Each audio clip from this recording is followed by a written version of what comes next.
Hello, everyone, and welcome Hello. back to an episode of Recipe for Reality. It's been a little while, Zach. It's been a couple months. Last time we talked, we were predicting the finale of 46 of It's Survivor. Now true. we are talking about the premiere of 26 for Big Brother. Not a ton has happened in the reality television world between now and then. That we cover. There's a Yeah, lot of stuff happening. Bachelorette's We've got a happening new right now. we've got Yeah. a season of Love Island, which Dylan and I Okay. have never covered in like the Never entirety will. of this season. I don't think there's a need for us to cover Love Yeah. Island. I don't think any of our audience is particularly like foaming at the mouth for us to Listen, cover Love Island. that's the one And if you are, I sit out on. I sit out on that one. I know that's a big one for especially our friend Lori, but I am very much one of the and ones who and sits and down my on it. wife Rachel, she is, I mean, like it's all that plays in our house right now, which is okay for the time being until tomorrow night, in which case we're Big in Brother's we're night. in my Christmas, my Roman Yeah. Empire, if you Right. will. Yeah. This is your Roman Empire Survivor's Mind. We never talked about the Survivor finale, so like that's like our sub heading for this episode. This is the big one you all wanted to see, the Big Brother cast assessment that's happening tomorrow. But I do want to talk about Survivor 46 just to kind of put an end to that chapter.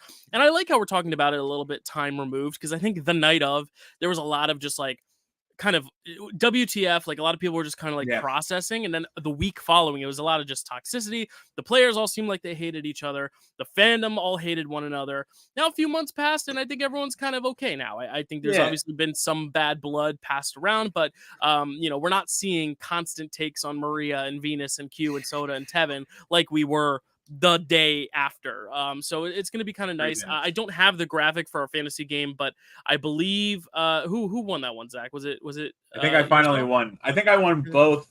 I think I won Yeah, I that, do have and the power rankings game. Yeah. So you did win by 1 point. I won So if you by look at a this, singular if point. Zach had swapped Kenzie and Charlie, or if I had swapped Maria and Liz, I would have won. But Zach, because he got the runner up in the right place, really it was Maria and Liz. If Liz had went out before Maria, I would be a winner here by 2 points, which is kind of sad. But hey, that's how the cookie crumbles. That's how it crumbles cookie Okay. wise. But yeah, what were your thoughts on the finale, Zach? Because famously, I have a terrible track record predicting winners, but I did predict the winner correctly with Kenzie, so I'm like kind of still on that cloud nine. I actually did pull a Well, clip just because I have to, of just for course everyone you else can. out there to see it.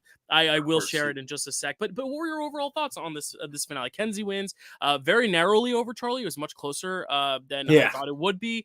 Just because of the edit. I just figured whoever would win in a pretty sizable victory.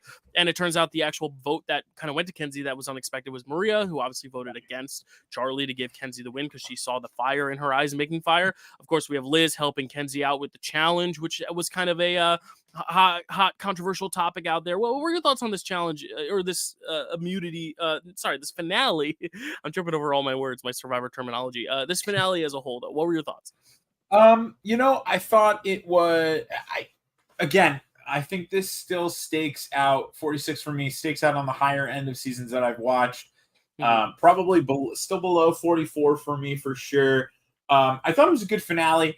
I What I will say and what I saw a lot on Twitter, I mean, it's been a you know what, about a month and a half since Yeah, we a month and a saw half, 2 months since we 2 months. wrapped I will say 46. I do think one of the things that, and I had Charlie pegged for a little while as a potential winner. One of the Mhm. things that does bum me out a little bit is just how underplayed I think kind of his game was through the edit, through kind Mhm. of some of the other players. Yeah. I think in terms of how the finale goes, I mean, it's almost exactly how we predicted it. Not in terms of like our play by play, like exact like moment to moment to moment, but in terms of like we knew we were probably going to see. It was a predictable finale, right? We saw the fight we thought we were going to see, which was Maria versus, or sorry, not Maria, Kenzie versus Charlie. We knew that Charlie versus Maria was not going to be something that we were going to see when it came Right. to an FTC. We thought it might happen at the final five or final four, which it Right. ended up doing. Yeah. Which was Um, like that was the big drama of the night was could Maria win out? Because if she yeah, does, she wins. she But probably wins. based on her edit, we kind of knew she wasn't. Because if you look Yeah, at the only people to have a confessional in every episode were Kenzie, Charlie, and Ben. So it's like one of those right. things where I think Survivor's a little easy to read in that sense of like who's going to make it far. But what I did like about at least the edit this season is that I feel like Charlie was our main narrator of the season, but we still understood why Kenzie won even though she was not driving the strategy, because she won purely, I think, on a social game. And Charlie was more the strategic person, but Charlie was always married to Maria's hip, which is kind of what people perceived. But I do like how Kenzie, we the audience still feel like we knew her, we knew her story, to where it didn't feel like a WTF out of nowhere win. Whereas I think if this were in the 30s or 20s of Survivor, her win would be severely under-edited. I will say, because her tribe kept losing, but I think she would have been an under-edited winner for sure. And I will say, I think overall we have a pretty good divide on the people who on the fan base that thinks that Kenzie is a very deserving winner. Myself included. I mean, we both are big Kenzie fans here, but we also have a very big divide on people who really do think that Charlie was the more deserving winner. But really, that doesn't come down to a Charlie more deserving winner sort of scenario. That comes down to does Maria make the right choice in voting for Kenzie? Is it really out of the fire in her eyes in a fire making competition, or is it just based on the fact that she was so burned by Charlie in her own fire making competition? That is the friendship between Charlie and Maria. It's sad to see that kind of friendship disintegrate. It was such a linchpin of the show, especially for the season. It was one of the things that kept it probably the most interesting, one of the more prominent driving forces behind what was going to happen every vote. Ricard and Chan 2.0 in a way. It was kind of like seeing the people who were so close that eventually realized they needed to turn on each other, but then when they did turn on each other, it became a little nasty. But I think that's something that if they were to like bring new era players back for 50, which I'm sure they will, like that's a cool kind of driving thing to bring into it. Or someone like Venus, it's like she hated everyone hated her, but like, what's the who do you bring Venus on to fight with? What is her redemption? What is her redemption, and what is her storyline for when you bring someone back? Does she and I think she could have a really she could have a really cool redemption because of where she's been. Like she has a lot. I think her and Q have the most to probably learn on a return, but I think she would change her game. I don't think Q would. But I think those are two people like we need to see on 50. But I think Charlie and Maria is interesting because I think the fan base doesn't really like Maria at this point because of what happened. But I do think it could aid for some really interesting dramatic tension should they come back for 50. Kind of like how we saw with like Dick and Danielle and Big Brother, for example, or even Cody and Nicole on Reindeer Games. Nicole having not talked to Cody, and like what does that make for that Big Brother house now that you have Nicole back with Cody? And what does that do? Nicole and Brittany, same thing with Amazing Race. Like, what do you do when you have these people with strained relationships and you put them together? Do they work together? Do they fall apart? And we saw in Reindeer Games they work together. So it could be really interesting to see, like almost like when you're back on the island, like all things are dropped, all beef and baggage is dropped. It's a new season. But I just did want to ask you one last question though about the finale. The Liz helping Kenzie with the immunity challenge. Obviously, what happens is Kenzie's trying to figure it out. Liz realizes she has to go back and get her plank, so Liz goes and gets it for her so Kenzie can conserve her energy, whereas Maria then goes taking off. The big question out there is who's to blame for this? Because obviously I don't think this is something they should do in the future because it is a little unfair. It's like this is an individual portion. But there have been challenges where someone will stand by and help with the puzzle. Where does it cross the line? Is it like a no touch thing? You can't touch their puzzle. Also, is it Jeff's job to enforce it? Like, what are your thoughts on this whole puzzle thing? Because this is the big debate coming out of the night, aside from Maria and Charlie. I think one of the things that just bothers me more about I don't love it. I don't think it's a good call. I don't think it's a good look. One of the things that bothers me, I think, more than anything is that if it were someone who, like, for example, if it's a Maria and Charlie scenario, I actually think probably as a fan base, we're a bit more inclined to like root for them because it's just them against the world. So like, they know that they only have each other. So all they're going to do. What I don't like about it is at that moment, I think Liz is bitter. I think Liz is she's more just trying to stack the odds against somebody else's favor rather than stacking them for herself, which bothers me in terms she's not doing it for Kenzie, she's doing it against Maria, which I think is an interesting tactic. Like Maria's the boss, and Maria said it is flattering to see everyone try to like band together to take you out. But I think the problem is again I guess you could say when there's $1 million on the line, really like what's too far, what's the line that you really need to draw.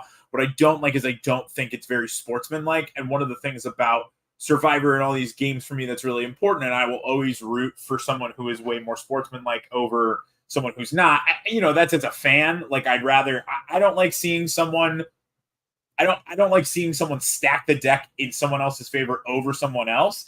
Like we get on production for doing that so many times in other shows. Like we've done it in Big Brother before. We've talked about it in Survivor. We've talked about it in, all of these scenarios where we think that like, oh, like on Dancing with the Stars, someone just happening to get a dance and a song that really suits them on a night when they really, really need it, like Yeah. we don't like it when production does that for the players. So I don't like it even more when it's blatantly a player doing it against another player. If it was something that Liz was doing, I get it. Yeah, she's trying to get another round farther, but there are other, like, then win it yourself. I think that's the thing, right? You are granted the opportunity to have a hand in what happens individually on your own anyway. So to then, insert yourself into somebody else's opportunity. And then like what, now we look at it and what does that say for Kenzie? Yeah, I guess on one hand you can say like Kenzie had such a good social game that Liz was willing to, make sure that she won over Maria, which is a great way of putting like,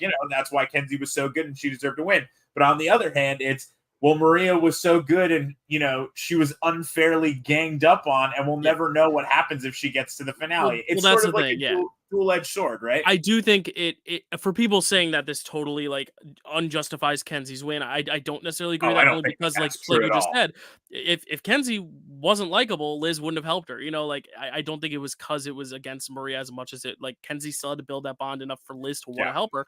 But another thing is also like there's still another whole round after this with Fire too. Right. Like you can take your shot at Maria then if you don't get it now. But another thing is like, and I think this is the really tough part.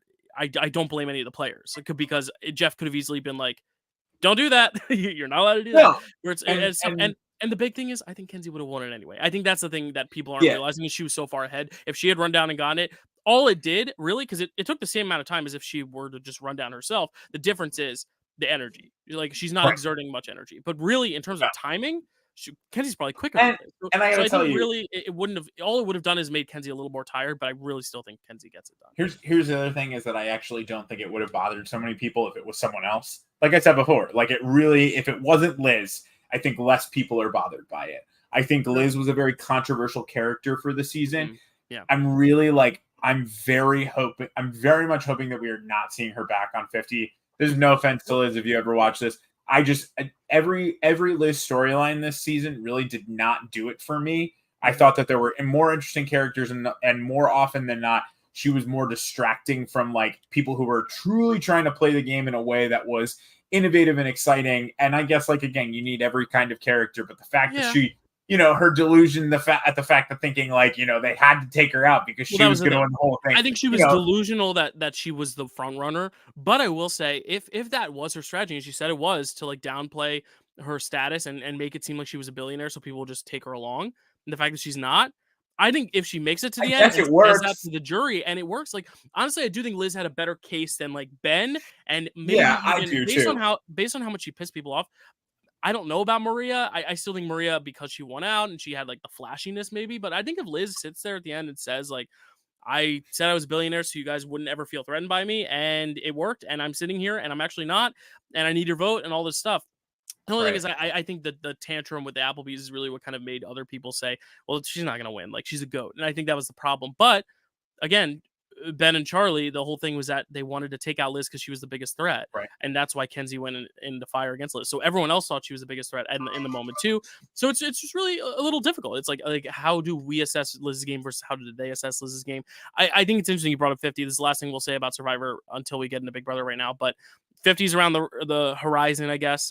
It will probably start filming within the next year.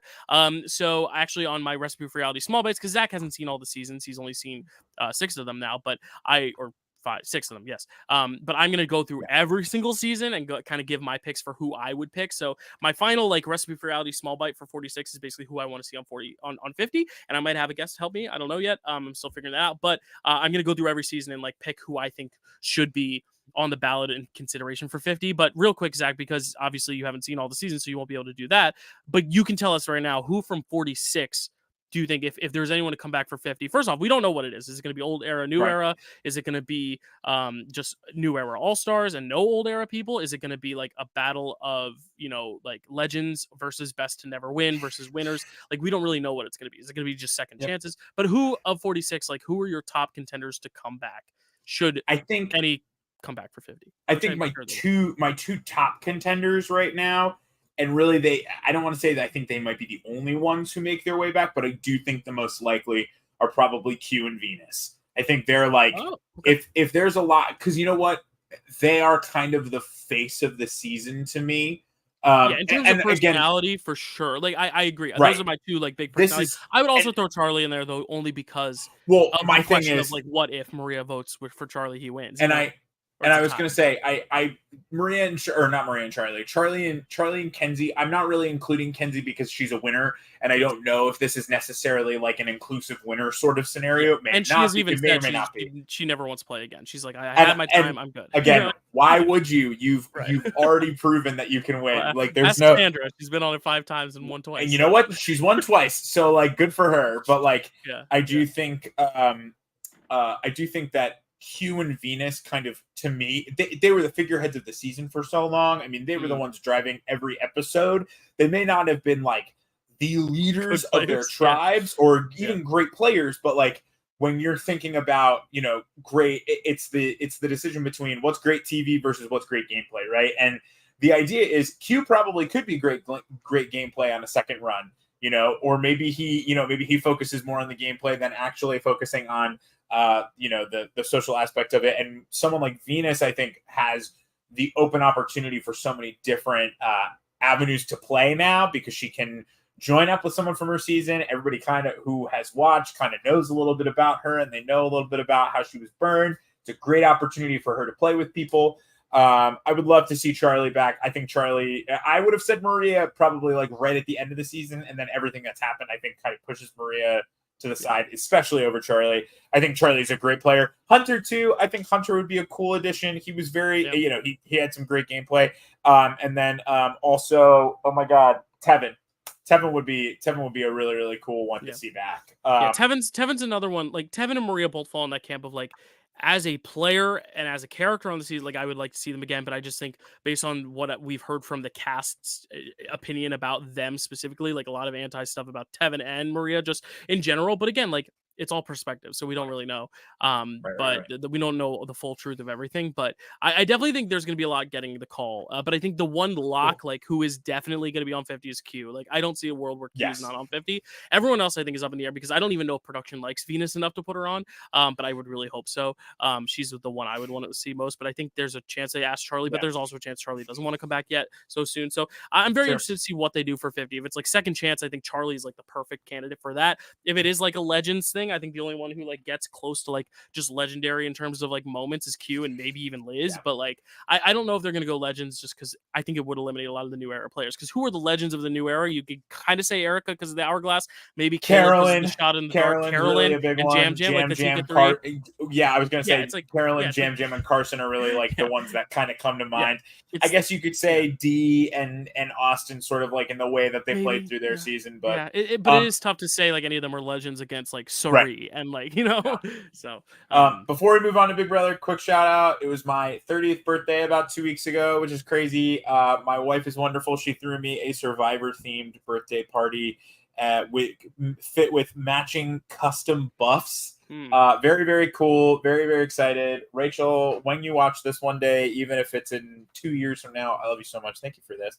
It was very fun. Dylan and I got to do a lot of games. We got to do a lot of endurance, 3D puzzles, really just prepping Dylan for when he eventually goes on Survivor. Yes, and prepping Zach's social game for when he goes on Big Brother. But before we segue into Big Brother, I have to play the clip, Zach. I have to relish in this. I have to. I'm gonna play a little more humbling one first, and then I'll play mine. Who's your 15?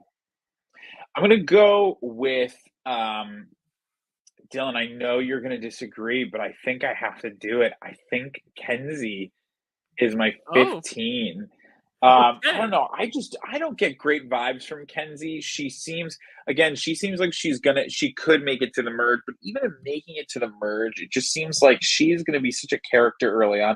I think it really is going to come down to, does she realize that being the Jam and Carolyn isn't like the thing to do to win? She's got to kind of play.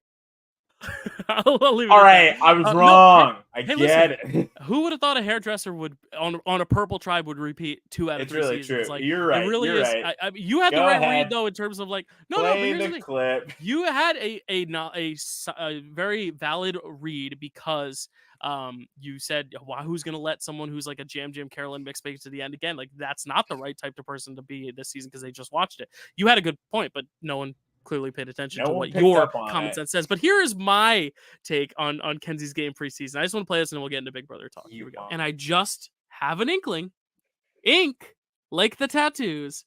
I have an inkling that Kenzie is going to be the winner of Survivor. That's crazy. That's crazy.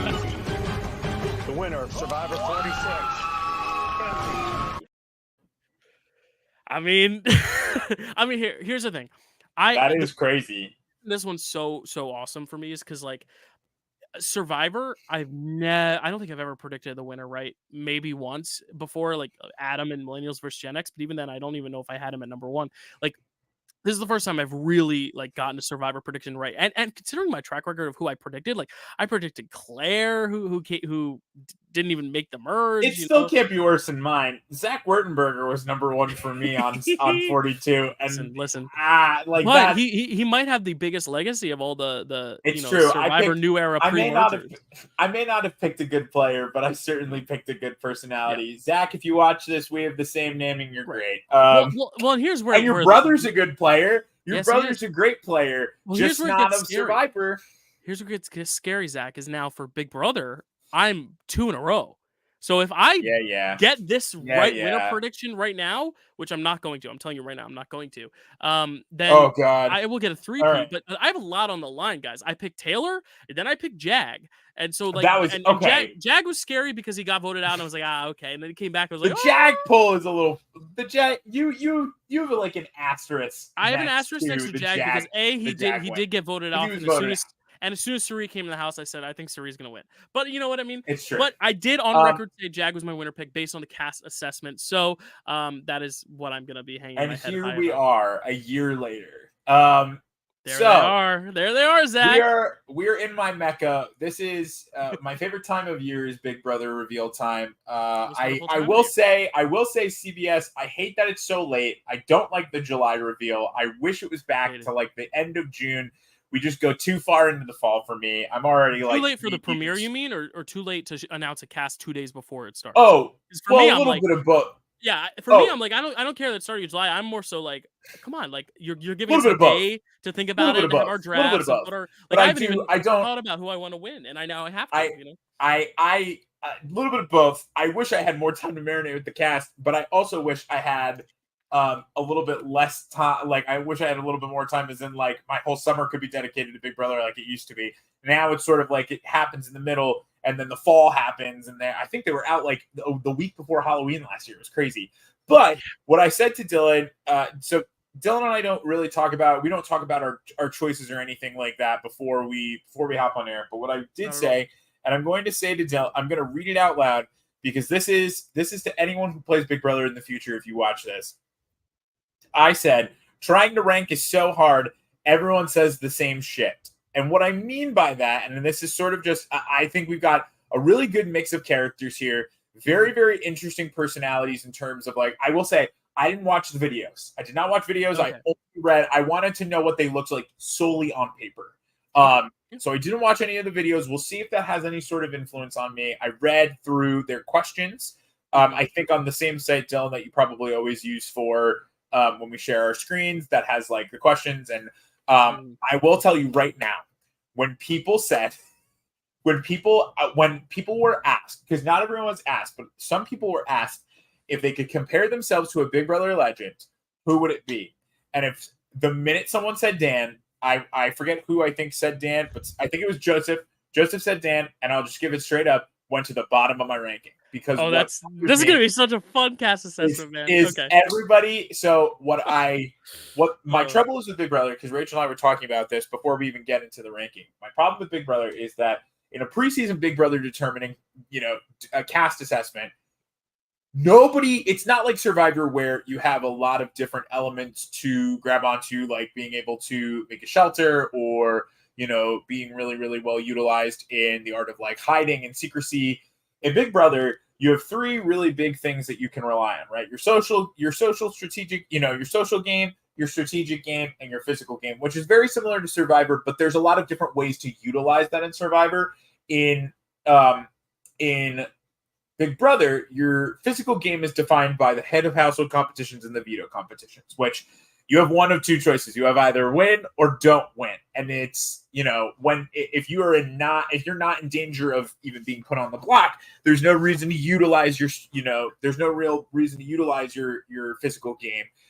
And so people normally rely and place it together of social and strategic. So every answer in this preseason interview segment was defined by the words social and strategic. I think there's 7 people who all said the same exact thing, which is hard because now I don't know how to I don't know where. So Dylan said it too. He said for the first time ever, there's not really a definitive boom, this is a winner pick to me, but there's also not really a definitive first boot. They're all kind of a smorgasbord of people who could play this game really well, but it's going to depend on what happens when they talk to each other. Yeah, and the thing is, the past few seasons, the reason I've gotten him right is I immediately looked at Taylor and I'm like, I want to be your friend. I think she's going to be a badass, kick some ass, and she did in a different path than I thought she would. But I just from the instinct, I from the jump, I knew. Jag, same thing. I was like, I have a good vibe about this guy. I think this guy's going to do great. And then this season, I'm looking at everyone, and I think everyone looks competent, looks really good.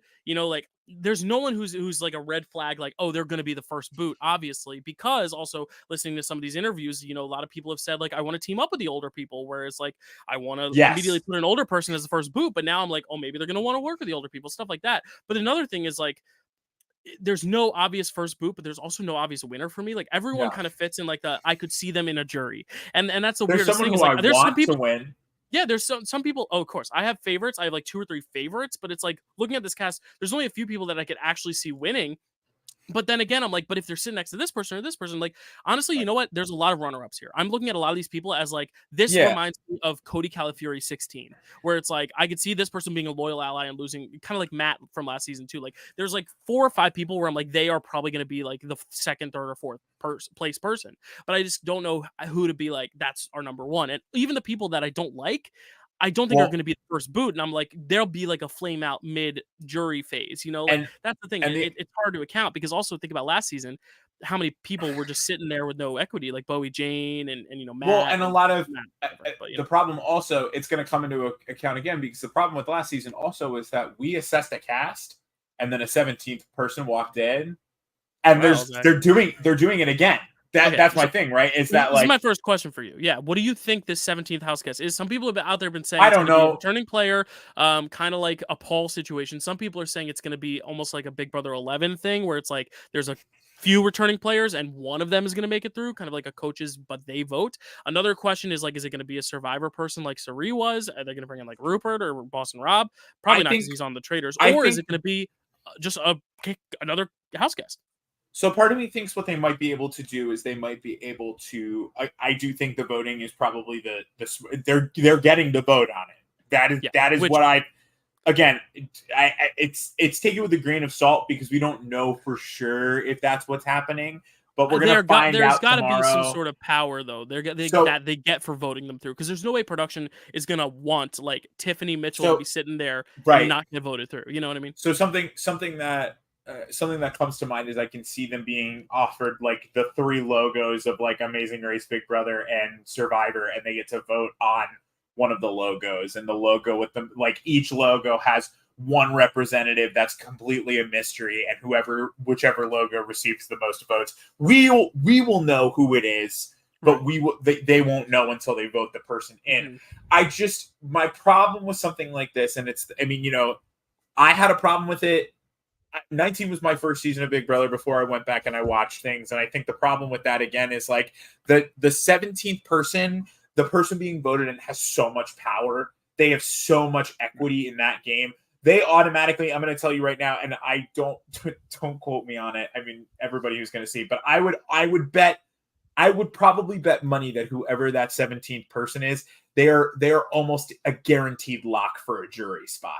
because at the very least, maybe not a winning spot, but like probably without a doubt a jury spot, because when you are offered, like when you are given that chance, when you're made such a mystery. I mean, could you imagine if Suri Fields goes out pre-jury? There's just no world where that happens, right? It's like Paul should have gone out a lot earlier, even not, I'm not even saying go out like before final two, but like, or not that he shouldn't have made jury, but like he should have been gone in that jury phase at some point. But look what happens, right? I think that the person who comes in automatically kind of has an unfair advantage. So we're about to do this whole cast assessment, and we don't know who this person is, and they're going to have a big handle on what our people do. Well, and there's the big question. Obviously, this is a big like AI season. People are saying like AI. That's the big theme of the season. Is there a potential? Not that they would have an AI contestant, because let's be honest, if a robot walked in, they're voting that player out, and I just don't think that like it would not. It would be one of those dud failed like saboteur things where it comes and goes in week one. But here's my pitch. You can have like a returning player come back, or even a brand new player. I think it'd be cool if it was like Christy, the girl who didn't get her spot because of COVID, or Marvin or something. Like that would be a fun thing. Like they were all supposed to come in and then they didn't. I don't think that'll happen though. But here's my theory. Do you remember America's Player? Eric Stein came in, but everything he did was dictated by America. What if you have a player enter the game, but the twist is that AI is feeding him everything to say, everything to do, dictates his game? I think that's very cool. Move. I think that'd be a really cool move. But the problem is, then it's like, how do you prove that AI is not just the producer saying we want this person? And we want but this then person. I also, think that's the problem. How frustrating is it to watch an entire person's game defined by a completely like random and ridiculous thing when we have the opportunity to choose it? Like that's why America's Player works so well. And even there are people who hated the idea of America's Player because someone doesn't get to play their own game. So how do you justify bringing someone in who literally can't make any choices and we can't make choices? So like I would be very interested. My top want, I think, would be, I would want them to be like given numbers of like the new era. So like a 20, 22, no, 20, 20, 23, 20, 25, right? Like they get those numbers and they can vote on the number, or even like, whatever. Like, even if it's just one person hanging out in the wings, like it was Paul, like I think there could be something cool about like making the vote actually mean something, not just do you want someone to play or not, because I guarantee the majority would not want another player. Like, why would you? No. But maybe it's like one of those things where if you vote yes, you get to play for a power, or you get to like have immunity for the first week. And then like we see another like Glenn Garcia or Cameron Harden situation where they go out. Is Cameron Harden the one in 17th? Or is that the guy from last year? Wait, who's? Nope, that's Cameron. That's Cameron from 19. That's last year. Who's? Yeah, no, Cameron Harden is last year. Who's Cameron Hurd? I know they both start with an H. Cameron Hurd is the one who went out when Paul came up. Yeah, no, Cameron Harden was the guy from last year. If Cam from last season comes back, I might not watch this season. I'm just saying right now. Like, I might watch the live feeds, but I might not tune in to CBS. I was like, who's Cameron? Yeah, I'm glad you forgot. I wish I could. But yeah, I really did forget. The 17th house guest thing is so weird. So right now, 17th house guest, jury, because we usually kind of say like, do we think they're a contender? Do we think they're more jury? Pre-jury? I think they're jury. They're a lock for jury. Always. They really are. Like it's almost unfair. It's like BB13. Dick goes out. Danielle gets a lock till jury. Like it's sort of that kind of vibe where, and it's a very similar situation, right? Like did any of those returners go out pre-jury in 13? In 13, no, because Jeff and Jordan. Oh, Brendan went out pre-jury and then came back and went out pre-jury again. And you know what? I think that's also less. That's less defined by. That's less defined by the fact that he was a returnee, and more defined by the fact that it was him and Rachel.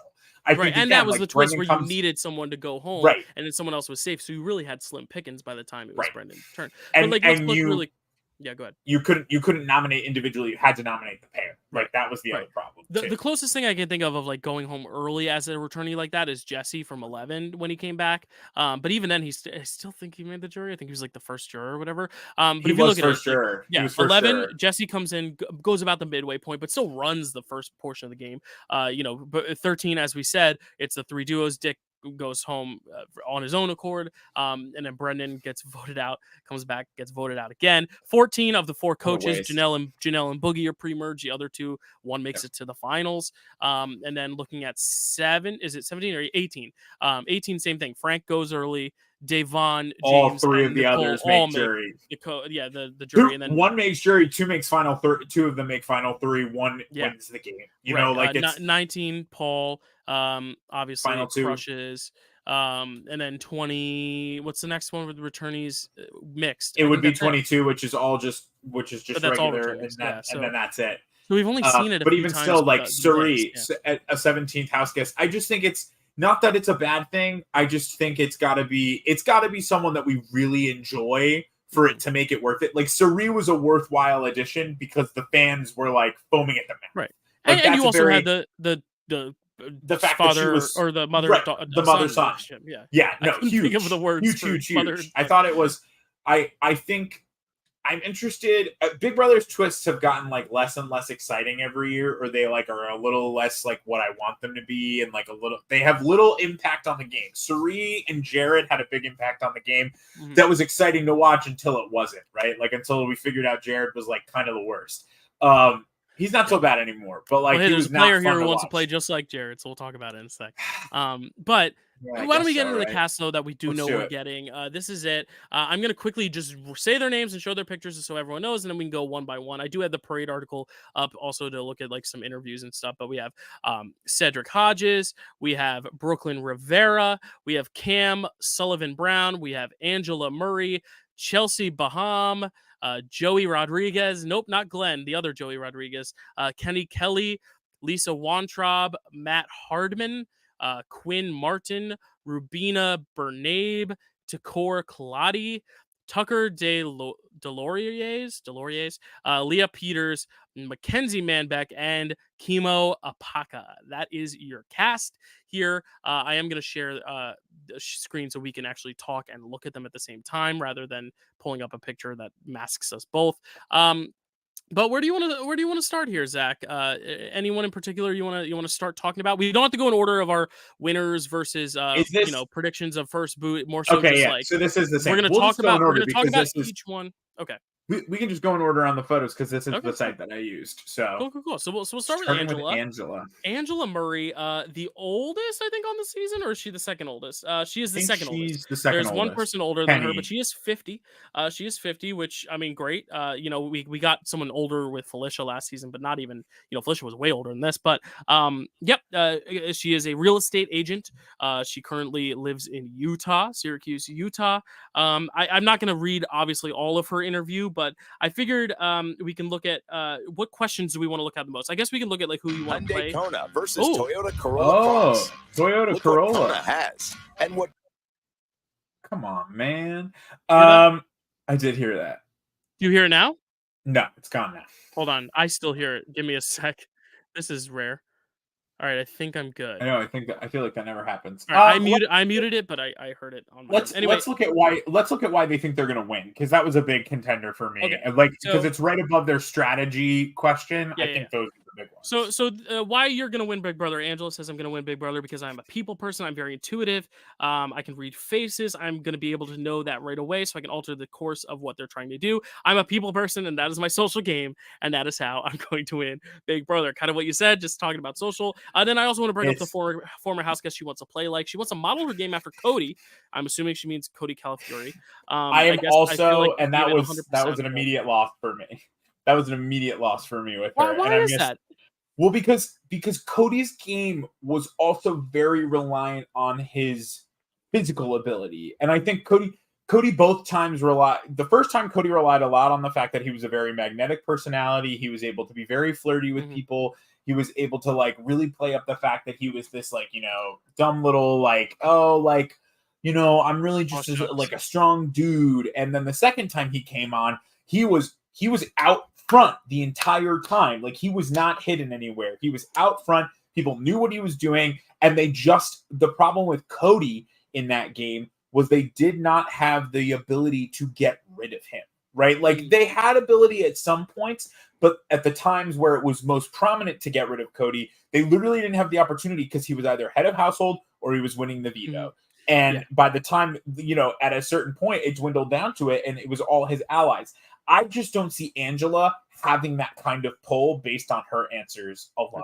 This does not playing like Cody to me doesn't seem like a viable strategy for her. Well, yeah, and let me just elaborate a little bit on what she said about Cody that she wanted to do is not necessarily from a comp perspective, but like the aggressiveness. Like Cody was never aggressive. He was just still very warm and comforting when you talk to him. He's very relaxed and cool and calm and collected. I think that's kind of where she wants to approach it, where like she doesn't want to be aggressive, but she still wants to have a dominance of the For game. sure. But you're right. But Cody did have the luxury of having the comps to really fall back on, and she a lot probably of his won't have that. a lot of his dominance was determined by the fact that he was a competitive player. Right. Again, it doesn't mean that she can't be competitive. I like a lot of what Angela's like thought process is. I will say the thing for me is that she's going to have to rely on one of two things. She's going to have to rely on like the kindness of others. There's somebody in this that's like, I want to work with the older, individuals in the house, which is a bit, a viable strategy. Mm-hmm. But I think the thing is, Angela's also going to have to rely on the fact that like someone else is going to be willing to do her dirty work. And I don't know if that's all like, that is a very rare case in the Big Brother house that somebody is willing to do your dirty work for you. It has to be a very like quick, it's not as bad as somebody else who like literally is like, I just want to be like Derek. I'm doing Derek because I am Derek. We'll talk about that. But like for me, Angela doesn't scream. She wants to be a leader, and I don't know where she's going to get the agency to do that. I will be interested to see what happens. Yeah, I actually really like her vibe. I think the thing with a lot of these contestants is hard, and I've said this earlier. I think everyone like reads jury to me. Like I could see her not like I don't see why you would target her first unless it's an easy boot scenario. But she seems like someone who's going to be trying to make those relationships. She doesn't want to sit by idly. She doesn't want to be a floater. So like I could see her just making the jury and then kind of going out in like a double eviction type deal where it's like we just need an easy target for that. But I really see her like fitting in well. The only thing I'm a little worried about is like Bowie, Felicia, and Suri all had each other, where she doesn't have another like older woman to like cling on to. And I say older as in like in relation to the others. 50 is still not old. It's younger than my mom, but like, is she going to be able to gel with all the younger people? Because there's only one other person in her age demographic, and it's, an intense Derek Levasseur wannabe. So it's like, I really do think she is someone who just needs to find the right click, but I just don't see why they would go for her first, but I don't know. I will say she's in pre-jury for me, and it's really, again, I had a hard time figuring out like where people were going to fit in pre-jury and jury for this. But for me, it's one of those, like, you don't, to want to play like someone whose game was so dominant, like someone later down the line talks about being more like Casey. And I think that is a more viable, dominant strategy, still dominant, was able to win competitions and was always in the know, was never really at threat for going home, but didn't need to be out there in front. And it worked for her because that's how she gained her information and gained her legs up throughout everything, right? I think someone like Angela wanting to play like Cody, again, it doesn't mean that she can't have the ability to do it. It's just going to, Cody had charm, and so she's going to need a lot of charm to make up for the fact that maybe because my only other thing is she doesn't talk a single bit about a physical competition in that interview, I think. She doesn't really talk about physical. Yeah, so which honestly, in the new modern era of Big Brother, like physical is such an important thing. That's like Jag is the record holder right now. But I would really like a season where like the cast kind of just goes back to the old norm. I agree. Not the same. It's just not like that anymore. And if there is someone who's winning a lot, is. They become the target rather than being the one everyone wants to align with. But we will see. I didn't split it up into juror, pre-juror, contenders just because there were so many people that I was like, I think they're going to go really deep, but I don't see them winning. So I have contenders, jury, pre-jury, but then I have a category where it's like not contenders, but will still probably go really far. She's still in my jury phase. Like I still don't see her going very far. But I don't see her being pre-juror only because I think she'll do just enough. But now we move on to Brooklyn, who is, I believe, she's married. And Brooklyn Rivera, 34. She's a business administrator from Dallas, Texas. She is kind of getting the preseason, kind of the Turner Award, I should say, of the person everyone's trying to cancel before she even starts. Just because, as we saw a few seasons ago, we saw Turner and we were all like, Turner sucks. And then Turner ended up being great, and we love Turner, and he made it to third. Brooklyn, the reason people are trying to cancel her is obviously because she is friends with Aaron from Big Brother 15. She has been seen in pictures with her.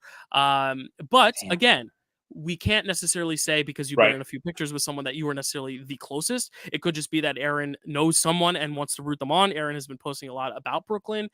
Very excited. So I think that's like the reservation for a lot of other people. But just to say in her interviews, we're going to give her a fair slate in terms of like the other house Yeah. guests don't know how well she knows Aaron unless she says like, I know Aaron from Big Brother 15. Then like, I don't see why they would have a problem with it right away unless she starts acting on some pretty poor behavior. Then we'll see. But she says, why will you win Big Brother? She said, I'm going to be the next Big Brother winner because I'm resilient. I'm a little bit stubborn and I don't do anything half-assed. So coming here, leaving my family for almost 100 days or more is enough fuel in my tank to get me to the end. And the person she says she wants to play the most like, she just goes, when I think about all the seasons of House Guests, anyone that really threatens me, no one really comes to mind. I mean, the most recent legend would be Taylor Hale. So she does talk about how she really likes Taylor being the first African-American winner. First female African-American winner. She, kept being resilient. So obviously she's not Aaron level of obviously very blatantly racist. So we don't have to worry about that because she obviously really likes Taylor Hale. But you never know until you actually see them in action in the live feed. So I'm not going to hold any certain big judgments on her. The reason I'll hold judgments on her is because I think she's going to be such a big personality that I just think she's going to make herself an early target is my thing.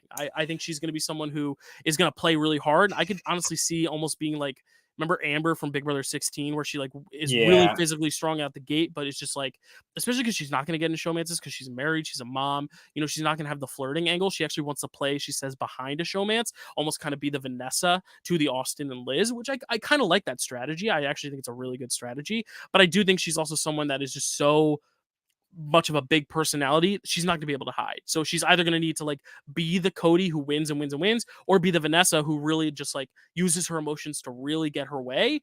I'm worried she's gonna just use all the emotions and be like an early boot, kind of like what Rachel Riley was in her first season, where it's just like this girl is just so good at comps, but also so difficult at times to keep in line at times. So I don't know. Zach, what are your thoughts on Brooklyn? Did you get good vibes from her off the bat?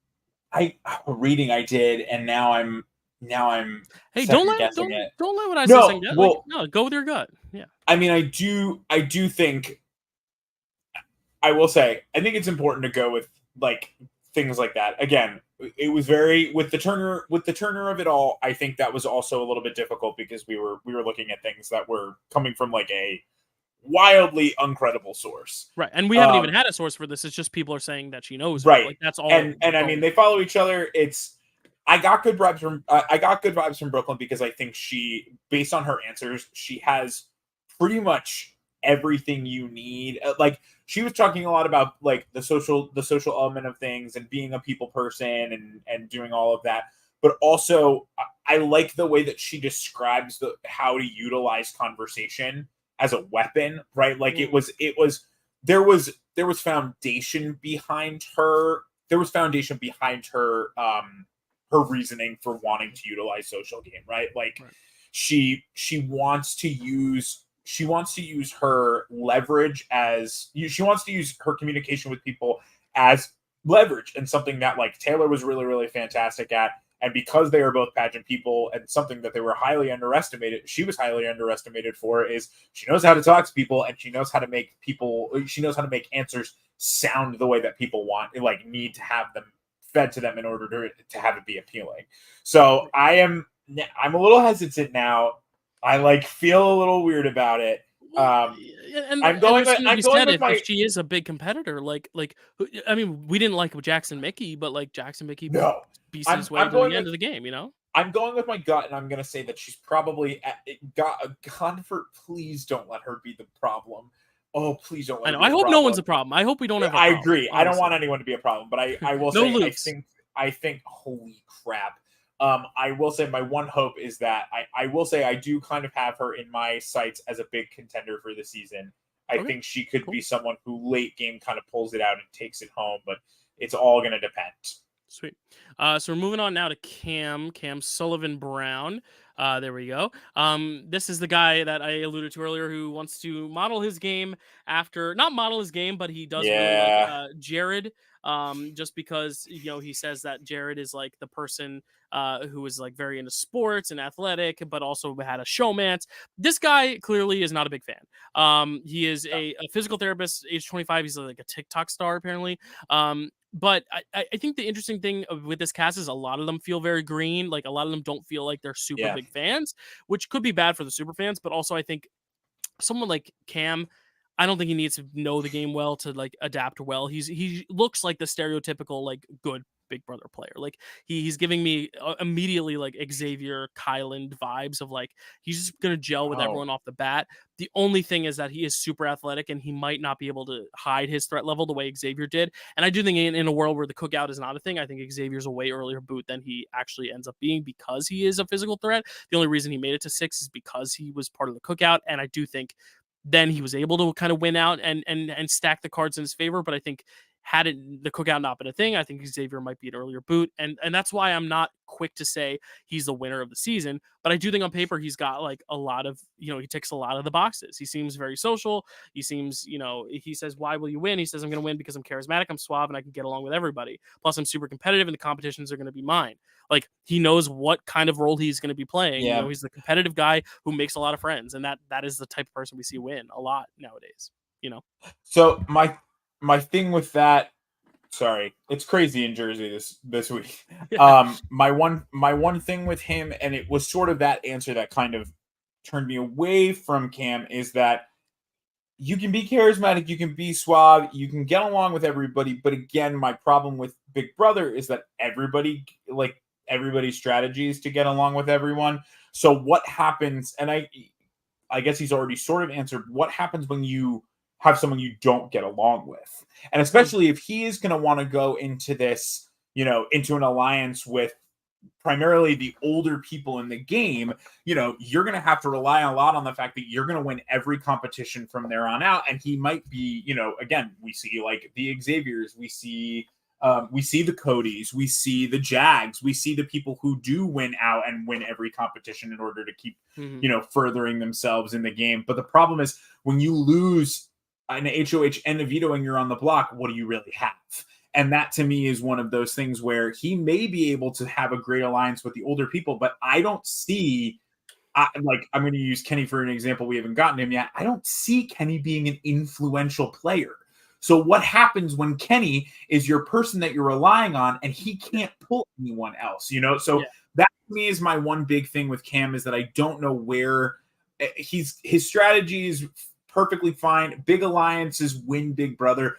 But when you're aiming for a big alliance primarily only with the older people, I think in modern Big Brother alliance, smaller alliances with older players of Big Brother makes more sense because they will always be a swing vote for you. But a big alliance, kind of like how Jag and Matt teamed up with Flish and Sari, perfect, or teamed up with Bowie like as a third, a big alliance with the older players doesn't make a lot of sense. And I will say, I think the problem also is a lot of this cast seems charismatic and suave. So when you don't have the niche yourself, what do you rely on? And I don't think Cam has a backup plan. I want to see what happens when he meets people. Yeah, he does say he would be willing to backstab someone. He's a very loyal guy, but if there's someone who needs to be backdoored, he needs to be backdoored. So at least he's not like playing the whole Cody. I can only be loyal. I can only be loyal, which is already refreshing. I did put him in my contenders just because he is such a prototypical winner type, especially now with the diversity initiative. Like maybe 10 seasons ago, I wouldn't have thought so, but especially having seen Xavier do it and having Jag not necessarily being the same archetype, but playing a very similar game that he wants to play. Cody, obviously, I think he just fits that mold. So we'll see. He's a little bit more on the maybe makes jury, but not exactly for me. Just because I'm trying to, and all of this for me, I haven't listened to their voices. I haven't listened to how they talk. I'm only trying to think about their brains. Absolutely. Yeah, that's a good point. We're moving on to Cedric now. Cedric, I got to find his last name. It is Cedric Hodges. 21-year-old former Marine. He's 21 and he's already a former Marine. Probably going to be great in challenges. If like Cam is Jag, this is Matt, and vice versa. I'm getting that vibe. Like I could see him. When I said earlier, there are people that I don't think are going to win the game. I don't think Cedric's going to win this game. I just don't get that vibe. But if we look at who I think could be like the Cody or Matt, where they bring it all the way to the end and then they come in second, like, or even the Monty and Turner type deal, where it's like the Turner to Monty, even though Taylor was in that mix as well. I think that might be Cedric. Like, I right now am thinking Cedric could easily be the runner up of the season, but that's the thing. I think his ceiling is runner up. I don't think he wins. He says, "Why will you win?" He says it's his adaptability. People overlook a social game. Once you're out, you're gone. If you're backdoored, you're gone. But if you're likable and people mess with you, it's all social. Not to mention, got to throw in a little competition. He's obviously a former Marine. Who does he want to play the most like? Let me find him. I don't. It doesn't say. Oh, here he says. No, actually, he doesn't have it right. No, not all of them have them. Gotcha. I'm looking at it with you on my phone. Gotcha. Yeah, I listen. I like Cedric a lot. I am very won over when someone answers that one of their big reasons for playing is to like be an example for people.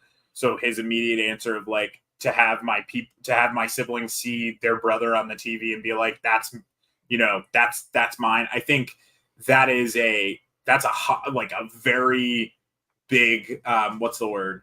That's a very big piece of inspiration for someone. So to see that as his driving force, I mean, that's huge. I think it's a good. I can see him as a contender for a win, but I do agree with you. I think there's a world where maybe his ceiling really is runner up. It's hard to say. The other thing is when someone is so young in these games, it's very easy. When someone is so young and good at challenges, it's so easy to look at Corey. Like the immediate moment that Corey was like kind of out in the open, people were like, "Oh, we gotta get Corey out of here." Like that's right.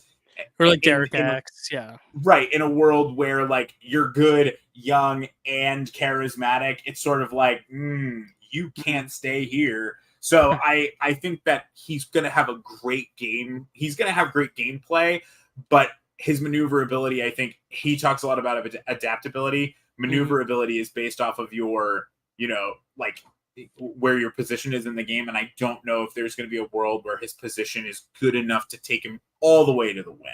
Yeah, I think he's going to be a little over his head, but I do have him in my, like, not a contender to win, but like will go very far. Cause like, I don't think he's going to be an early target, especially because he is good at challenges. Like, honestly, his ceiling is runner up, but his floor is probably, if there is someone coming in as a 17th house guest, maybe he's like the Cameron Hurd, maybe just because he's young and impressionable and might just bite himself in the ass. But I do see a longevity for Cedric, but not necessarily a win from Cedric. But moving on now, we have, of course, Chelsea, who is a nonprofit director. She's 27, a year older than me.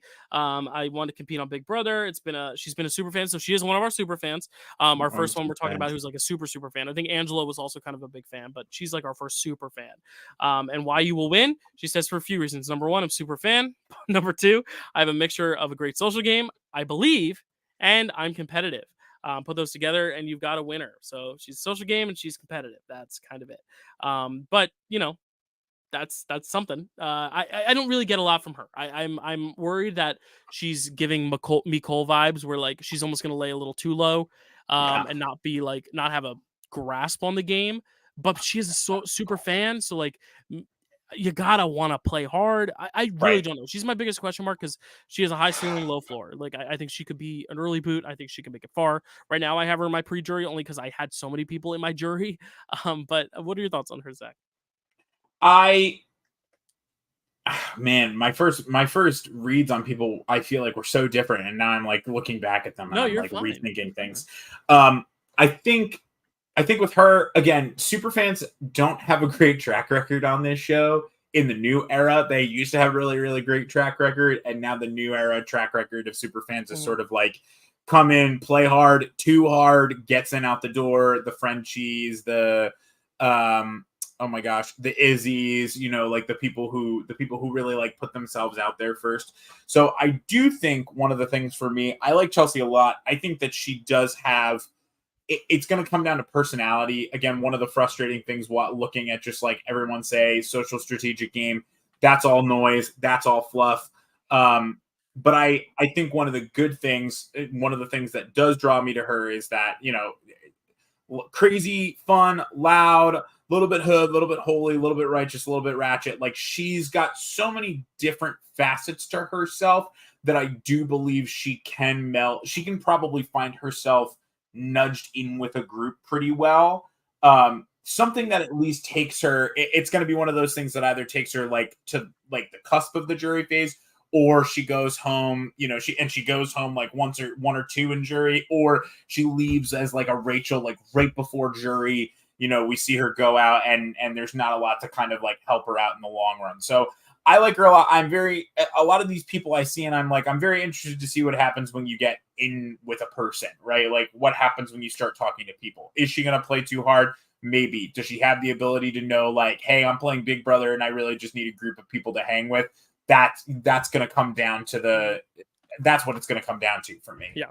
I just while we're at like the third waypoint into this, I did find a list someone did compile from other videos who they said they would play most like if it's not here. So just to recap, Cedric, who we just talked about, said he wants to play most like Cody. Big Brother 16 Cody. That makes more sense to me, though. Yeah. Like, what I mean? Versus like an Angela. Definitely. Angela does say Cody, but she also says she wants to mirror stuff of Janelle, June, and Nicole. June, another deep cut, so she's obviously a fan. Who else have we talked about? More very competitive and like like that's to me the problem is that it's those are competitive people. Obviously, Cam said Jared, which Brooklyn actually said Tyler, your favorite. Brooklyn said Tyler. No, good sign for you. Listen, if you're high on Brooklyn, man. be high on Brooklyn. Brooklyn's a great borough of New York. And then of course we have Chelsea here who says Davon. Davon is the one. Nice. Which I get that. I get that a lot. The way that she describes herself in her game, like that does make sense to me. That's a very like I feel like that's Mama Day to kind of a T, right? Like a big smorgasbord of all of these personalities. Yeah. So now we have Mr. Joey Rodriguez.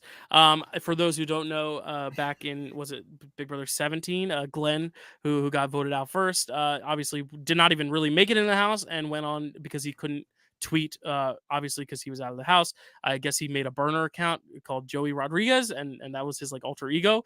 So the fact that there is actually now a Joey Rodriguez, a Joseph Rodriguez on the show, hilarious. Is great. He was Big Brother 18. He was 18. Yeah, 18. He's also a video store clerk, which was coolest occupation I've ever seen, considering video stores are pretty much extinct. Are gone. But he works at an independent video store. Why you will win Big Brother? He says, I'm going to win Big Brother because I feel like in each of the categories, strategic, social, physical, I'm good enough in all of them, but not super overbearing in any single one to where people will notice how good I am, but I'll will not notice, but not super overbearing to where people will notice how good I am. There we go. But I'll be able to sneak up on them. That's what he says. So stealthy. And then he did talk a lot about how he loves Dan. Dan's one of his favorite players, but the player he wants to play most like is Davon. So you're probably thinking of another person who said Dan, which we'll get No, he said, I think everybody says this, but I would want to model myself after Dan, specifically in season 10. Oh, I'm seeing that right now. Okay, but here's the thing. Season 10. Okay, I'm fine with that because Dan. Here's the thing. I think Dan for us is like a big name that you don't touch. But the thing is, they're not showing Dan's seasons in Sequester as much. Like they're showing, I think a lot of Derek and Cody seasons, Nicole and Paul seasons. Like I think. Well, but that to me nowadays, I think that's a little bit more of a deep cut, especially Dan BB10 because I think everyone wants to be the Dan from BB14. But the 10 strategy of like the opposite. I think everyone always wants to be Dan from BB10 because BB14 Dan doesn't get the credit at the end. That to me is but he does the big moves in 14, whereas 10 he has like that big roulette thing. But I think the thing with 10 is that he lays so low in the beginning that like he isn't in any alliances, but then halfway through he kind of just becomes a number for people. Like I don't know. I don't mind the Dan answer. What I will say is as we go on, and this is just a me thing, right? Like I tend to gravitate towards players on this list who are very much like, I don't have someone who I want to play as, which I like a lot more because I feel like to model your game after someone, and I know that like that's the question, so they're sort of like trying to get them to like you're feeding it, so like you have to answer that question. But what I don't like, and particularly like, and maybe it's just because we've seen it a lot in the past couple of seasons, whenever someone says that they want to model themselves after like a Dan or a Cody or even like a we get the Dereks, we get the Caseys, we get the Janelles, we get the Danielles. Like, I feel like the more people say that, those are just the names, right? And I don't mind Joey's like, I want to appear weak at first, and then I want to win out in the end. The problem is Dan was able to do that because of the type of people that he was around, right? So you can't play like Dan unless you're given the cast that Dan is given in 10, I think, right? Like, Dan's strategy was also not just like be weak and win at the end. His strategy was get someone on your side, Memphis, the person who is always out in front of you, the person who people always do that. Then join up with someone like my problem. Well, the thing with Memphis people, also is he didn't even join up with Memphis until like halfway through the season too. Like Right. that's the whole thing. And I think that's something to be said because early on Dan was, you know, the big target next to Brian, and when Brian goes out, whatever. But I don't know. I don't mind the Dan answer only because he also says, I think everyone says it, like he clearly knows that it's a cliche answer, but why wouldn't you want to at least I guess model not. one of the best? I don't know. To me, that just to me that sort of says I don't really know what I want to do, but I want to play well like that. And you know what? I don't mind that, I guess. But then I would rather someone come out and say, "There's no one I can see myself playing as," because honestly, I don't know what it's going to be like in there. Right? Of course, we'll talk about one contestant who says that, and I love that answer from them. But another thing that struck me with Joseph, first off, I'm defending him because I really like Joseph. He's one of my early contender picks. But he says the type of person I would want to play with is someone like Cody Calafiore or Matt from last season, somebody who's athletic and super agreeable, who's not going to do anything stupid or out of control, who's going to bond with me, but who I can easily socially manipulate at the end. And that to me shows an awareness of what modern Big Brother is like. And the thing about him, just watching his videos, this guy's funny. This guy's just got a funny personality. He reminds me of almost like Jag before Jag became annoying, you know? Or you know what? He actually gave me a lot of like Matt Hoffman vibes, because Matt Hoffman was very clearly like, I want to surround myself with the meatheads. I'm not going to win all the challenges, but I'm going to be smart, kind of, you know. And I think for, like you said, it depends on the cast. And I think if this cast doesn't really jive with his humor, you know, he could be Dan in Big Brother 10 in the fact that he is ostracized at the beginning and never gets his way back in. Right. Or he could be Dan like Big Brother 10, where that is what helps him propel him. Because I really could see a really big upside. Like he could be the winner of the season, but the problem is I think those early days are going to be the toughest ones for him, like it was Dan in Big Brother 10. So I really like him, but I am still reserved about him just because I am worried that he's just not going to click with this particular group as well as I would like him to. But he is really funny, and he's just got like a natural wit and you know, that the mustache, people are probably going to like talk about it. He's got like a, you know, pretty goofy, fun mustache. So I don't know. I really like Joseph, but I see your reservations. You know, you're really, if you shoot for the moon, you might land on the stars. It's true. Listen, the phrase is, but hey, if he lands on the moon, Neil Armstrong did too, and he's a legend. So, yeah, he's probably a jury for me. I don't know if I see him as a contender yet. A lot of these are like, I don't know if I see any contenders. And I would love to do like a reassessment. Yeah, I'd like to do a reassessment. Yeah, we're gonna have to do a reassessment. Like, once we know who the 17th is, and we've actually like seen these people in action a little bit, and we see feeds, because we're not going to get feeds until the second night. So they moved in today, so like they're playing the game right now, which is crazy. But who else is playing the game? Let's talk about Kenny. That's cool. Let's talk about Kenny Kelly, who is the cop. And he wants to keep it undercover because, you know, he's going to be able to do that, which I can tell you right now he's not, because he looks like a cop. He's got the tattoo on the arm. He's bald. He reminds me of Tony from Survivor in that sense, where it's like, you're clearly a cop. Don't try to hide it. He's a 52-year-old. He's the oldest one in the game this season as of now, until Big Brother releases the 17th. Who knows who that's going to be? If it's Felicia, I can't wait. It's not going to be, because she's on Twitter right now. Not going to be Mama. Former undercover cop, he says, when it comes down to the end of the game, I am finally going to be a person who's older and wins this competition outright. That's why he's going to win. He just says what he's going to do, not really why, which is not necessarily a bad thing. Again, he seems like he's keeping a lot close to the chest, but he is going to be someone, he says, who's going to target the sensitive people, the people that he thinks are too emotional. He doesn't like when people play with emotions. He wants to play the game. And that is some great attitude for Survivor. But Big Brother is such good game. Long game. He's going to be in that house for a long time. As the oldest guy, he's not going to be your Kevin. He's not going to just go along with the flow. He's going to be, and not even like a Frenchie, where Frenchie was just kind of delusional but making crazy chaos happen. He's going to be a very interesting archetype, and I can't wait to watch him, because he's going to be something I don't think we've seen before. He wants to play like Derek, but let's be honest, he's not going to play like Derek. If I have to pick a first boot again, like this. First boots in Big Brother are hard because, again, they're playing the game already and we're only going to see a little bit of it. But, like, if I had to pick someone just purely based on attitude, it could be him. if because here's the other thing, I could see Kenny like winning a first round HOH, right? And he really having does, the Frenchie or the Devin at it, yeah, he does exactly what he says he's going to do. He's going to get rid of the sensitive people. He's going to take someone out, and then they all go, "That was horrible. You need to leave." Like, like he gives off that he is not a jury contender for me as of right now, right? Like, he's pre-jury. He may surprise us. He's pre-jury, if not the first boot. And I just like, again, it's my problem with, you can say you want to play like Derek, but just because you're an undercover cop doesn't mean that you're Derek. Because Derek walked in there and not a single person knew that he was a cop. Right. And he also wasn't loud. A cop. Yeah, no, he was quiet and he was way in the background. And he literally was like, "I'm not trying to win yet.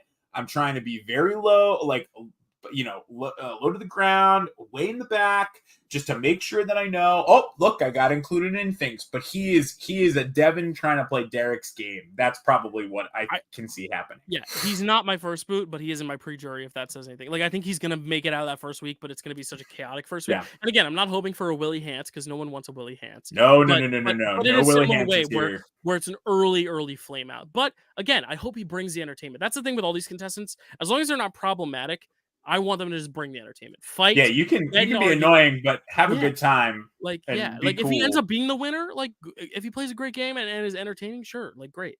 But let's talk about Keno. Let's talk about little Keno. All right, talk about Keno. Go ahead, Zach. I was just going to give the why he will win and who he wants to play most like real quick before we get into why you love Keno. He says, well, first of all, why you will win. I will win because I'm a big fan of the show and I'm a winner. And I want that 750,000. Hello.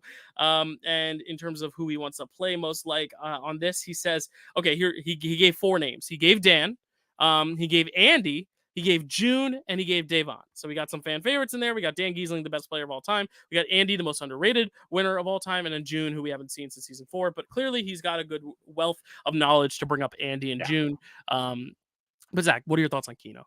So this is my thing, right? And I know I just went on a diatribe about like talking about playing like Dan. Here's my difference is that there's 4 names here to really balance them out. And what I love is that there's not...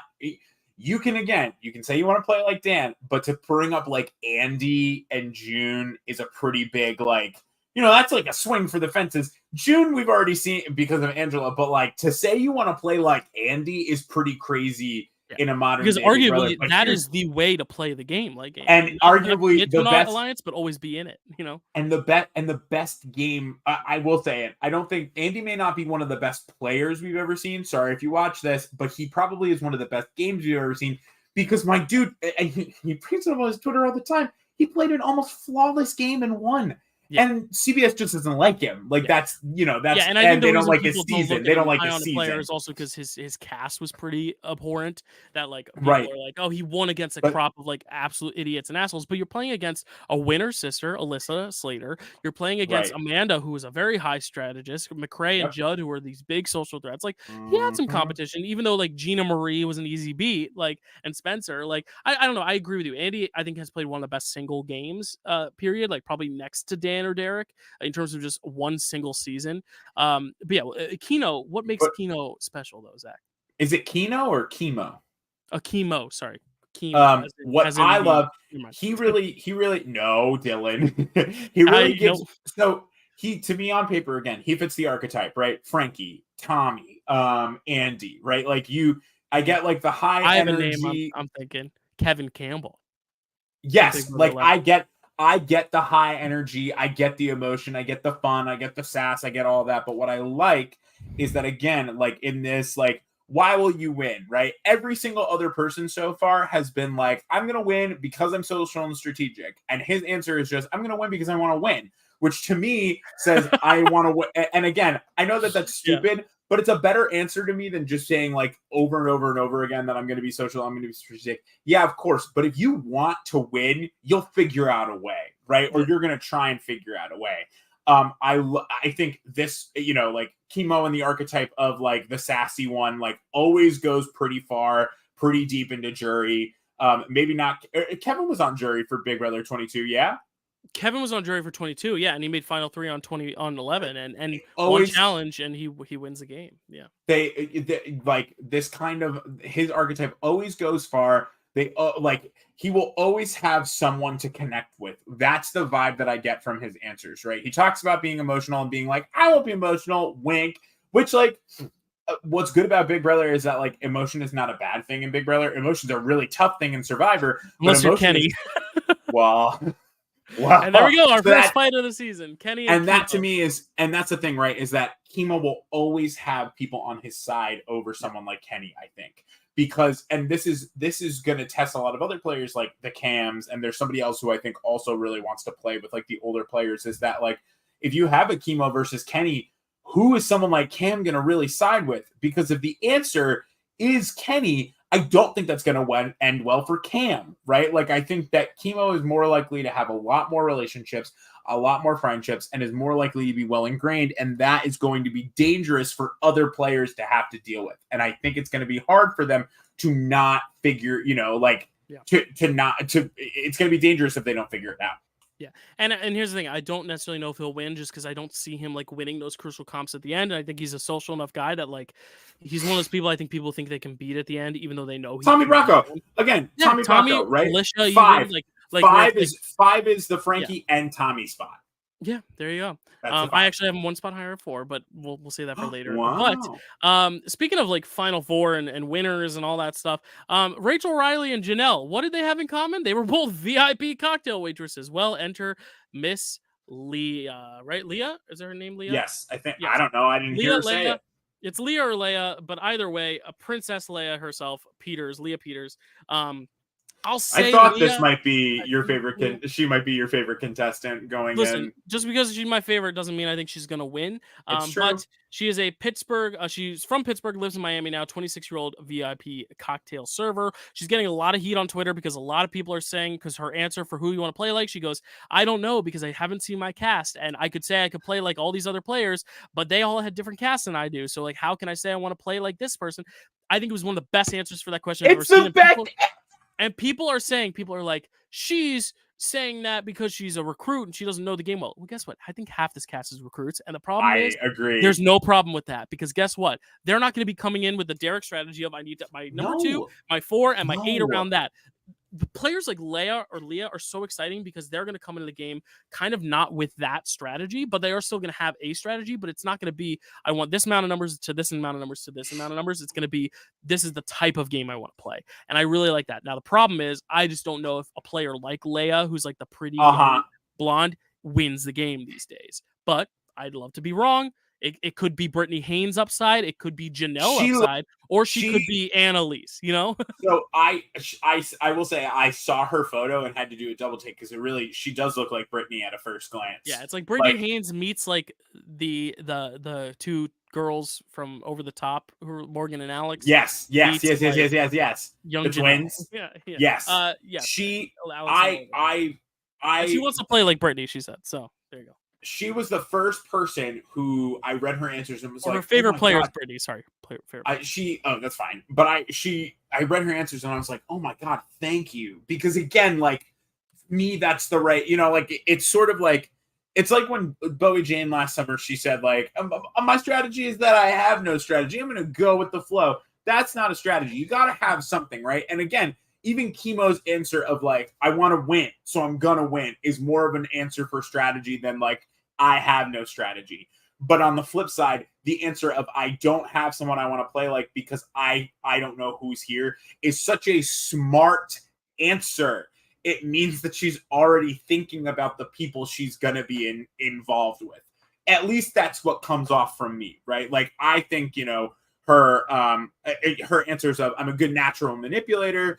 I think the best way to tell a good manipulator is by not knowing that you're being manipulated. Like the idea that she already is aware that she is going to have some control, but that control is not going to come by like putting herself like very far out there. It's going to come by the fact that like she has to get away with a lot by having people just like consistently speak to her and not know that something is happening. That to me sounds like the make of a good player, especially in a new era where like so many people are just doing the same thing that eventually, you know, we go back to 23, right? The cookout is a great strategy. You can't really do that exactly the same anymore, but you can keep melding it, you can keep changing it, you can keep kind of refining the big alliance, and that goes way even before the cookout. But eventually people catch on to that fact. So the idea of just automatically like saying I want to do this and hoping that it works, to me, doesn't make as much sense as someone like Leia, right? This idea of I'm going to determine my full strategy when I see my people, but that strategy is going to be determined by the fact of, am I going to need to be more social because of the people who I'm with? Am I going to need to be more strategic because I have a lot of social players and I'm going to really need to up the strategic to be useful, right? Like, it's not I have no strategy. It's, I don't know what my strategy is yet, but I have an idea of what I'm going to need to do depending on who I'm with.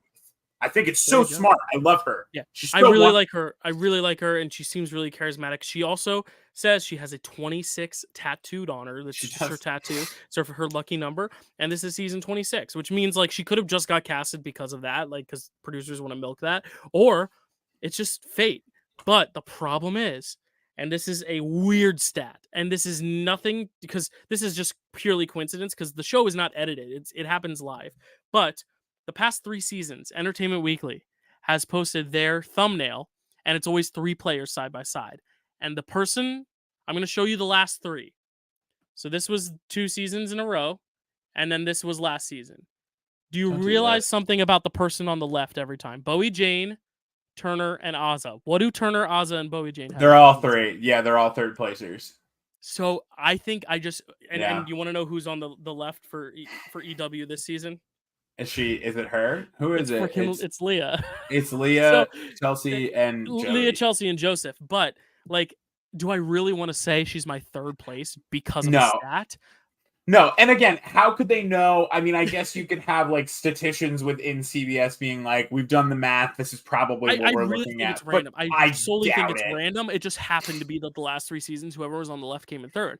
But like, how do I go against that stat? It's kind of like I predicted the winner twice now. Do I really want to risk predicting Leah as my winner? I will tell you. Things. I will tell you those things come in threes. So.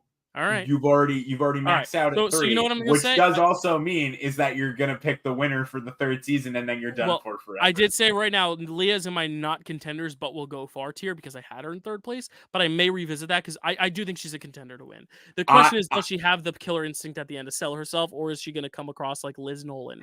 And that's my big question. Right. I love her. She's a contender for me, if not one of like my very, again, I had her while I was doing this. I was doing this at dinner, and she kind of fit right in the middle for me initially. But again, as we're talking and going back, things have kind of shifted for me. But she's still very high for me. I think she's one of my top 5 contenders for sure. All right, moving on now good. Speaking of recipe for reality, let's talk about our celebrity chef, Lisa Weintraub. When you say celebrity chef, usually we refer to like famous chefs like Gordon Ramsay, Emerald as celebrity chefs. In this case, she cooks for a celebrity. She is Paris Hilton's chef, so pretty cool. But why she says she's going to win the game, she says, because I am the best and I'm in it to win it. And a lot of her answers are like that. But who does she say she wants to like most play like? She says Rachel, which is very interesting because I don't really get that vibe necessarily from her. I immediately got like rock star vibes from this. Yeah. But I have the hardest time assessing her because at first I was like, I think of all the people this season, who I think is going to struggle the most, just based off of first vibes, based on hearing them talk, just because she seems the least knowledgeable of anyone this season, is going to be her. But do I want to put her first boot when she's a chef? Is anyone really going to want to kick out the chef? Or is it going to be like a Joe situation for 14 where they just keep him along because he's cooking really good food? I genuinely don't know, because right now I have her as my first boot, but I have no idea because granted, she could be the best chef in the world. And like, why would you get rid of that? Because I know if I'm in the house with a really good chef like that, I don't want to get rid of her. I want to learn from her. I want to be the bear. I want to learn. What are your thoughts on Lisa? I'm trying to find my. There we go. Was it? She also says she does not plan on being a backstabber, which she's giving a lot of answers of like she's not here to play hard and cutthroat. She's just there to have fun and have a good experience. It's giving Bowie Jane, but again, Bowie Jane got 3rd, so it's like, right. And that's so based on. I mean, listen, I love someone who's based on vibes. Wow, I went right to her. she also, her answers of like, I'm gonna come in, I'm gonna play a dynamic game, right? I'm gonna cultivate relationships, I'm gonna build trust, I'm gonna do all of this. That's not really dynamic to me. That's expected, right? Dynamic would be, I'm gonna do all of this, and then I'm gonna take it and I'm gonna create two opposing alliances, right? I'm gonna be the head. Like, that is a dynamic game. The dynamic game of like, I'm going to create a lot of relationships and never backstab anyone is sort of just like, I'm here for the vibes and that's my dynamic, right? And I don't think that someone like that can go far when put with the right people. I'm torn because, again, why would you get rid of the person who cooks the better food, like the best food in the house? But right. My problem is, at what point does someone like Lisa become a liability for people in the house who like want to utilize her? I do think she probably goes to like the beginning of jury, and then at a point where the game really needs to like heat up and keep going, she probably does go pretty early. I can see her being like the first member of a jury because what do you do at a certain point when you, because the thing is, she doesn't want to turn on anyone, but in the fact that she doesn't want to turn on anyone, I can only imagine that there will be people who say, well, if you don't want to turn on anyone, we're going to probably have to turn on you, sweetie. Like, that's what's going to happen. But Bowie Jane? I don't know. Yeah, I'm getting really big Bowie Jane flashbacks, but I'm also thinking Rockstar. I'm also thinking like, look at Rockstar. Rockstar, shout out. You follow me on Twitter. Oh my God, that's right. Rockstar, again, we didn't think Rockstar was going to have a place when we were looking at that season, and then she ends up being one of the more influential pieces, and she's an influential piece in deciding the winner of the season. Like, she could have been the fifth vote for Tyler, but instead she was the vote for Casey, and that's huge. There you go. Speaking of Casey, why don't we talk about Mackenzie next? Mackenzie Manbeck. She is 22, one of the younger ones here as well, construction project manager. She says, I think I'll win Big Brother just because I keep saying this, but I think I'm a triple threat, socially, mentally, physically. I've got all three. Who does she want to play like? She definitely wants to play like Casey. She played such a good game, played an honest game. She helped her alliance, but also helped the other side of the house. Very key. Very key. Don't close off your options. She was always sweet, always kind, pulled through on comps when she needed to. She just seems just so well-rounded.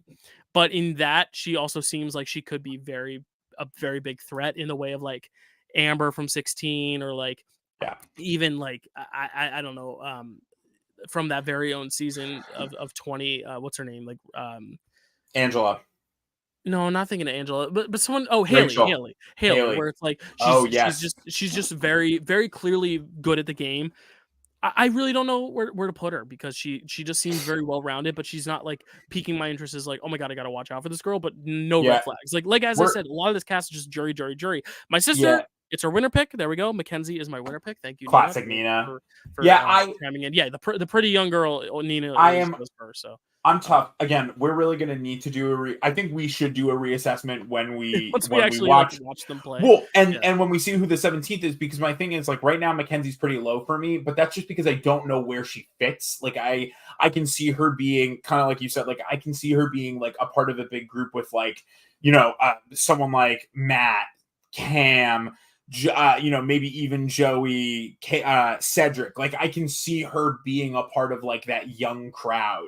But I don't know what her viability as a player is yet, because her answers are pretty good. Like, I've got all three, I'm going to be able to utilize all three. But like, again, like having all three is hard to stand behind when sometimes like competitions in Big Brother require you to be both physical and mental in a certain scenario. But like, if you're not the best at both and you're just like sort of good at two of them, like if you're sort of good at both but you're not the best at one, you can still just not win, even though you had both under your belt. She doesn't scream winner to me.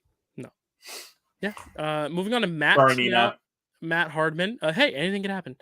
Expect the unexpected. Matt Hardman, 25-year-old tech sales rep, says he thinks he's going to win because he's the perfect balance of a physical competitor. So he mostly talks about a table. He brings a lot to the table. Mostly about his athleticism. But he also says that a lot of people think he's going to be like a douche. He's going to be a gym bro. He's super into himself, which is really not true at all. But who knows? Maybe he will be.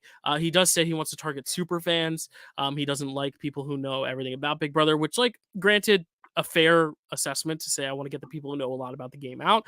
But the problem is when you get people who know a lot about the game out, then you're surrounding yourself with people who know about the game less. And how does that help you navigate? I don't know. Right. And he says does he say who he wants to play like?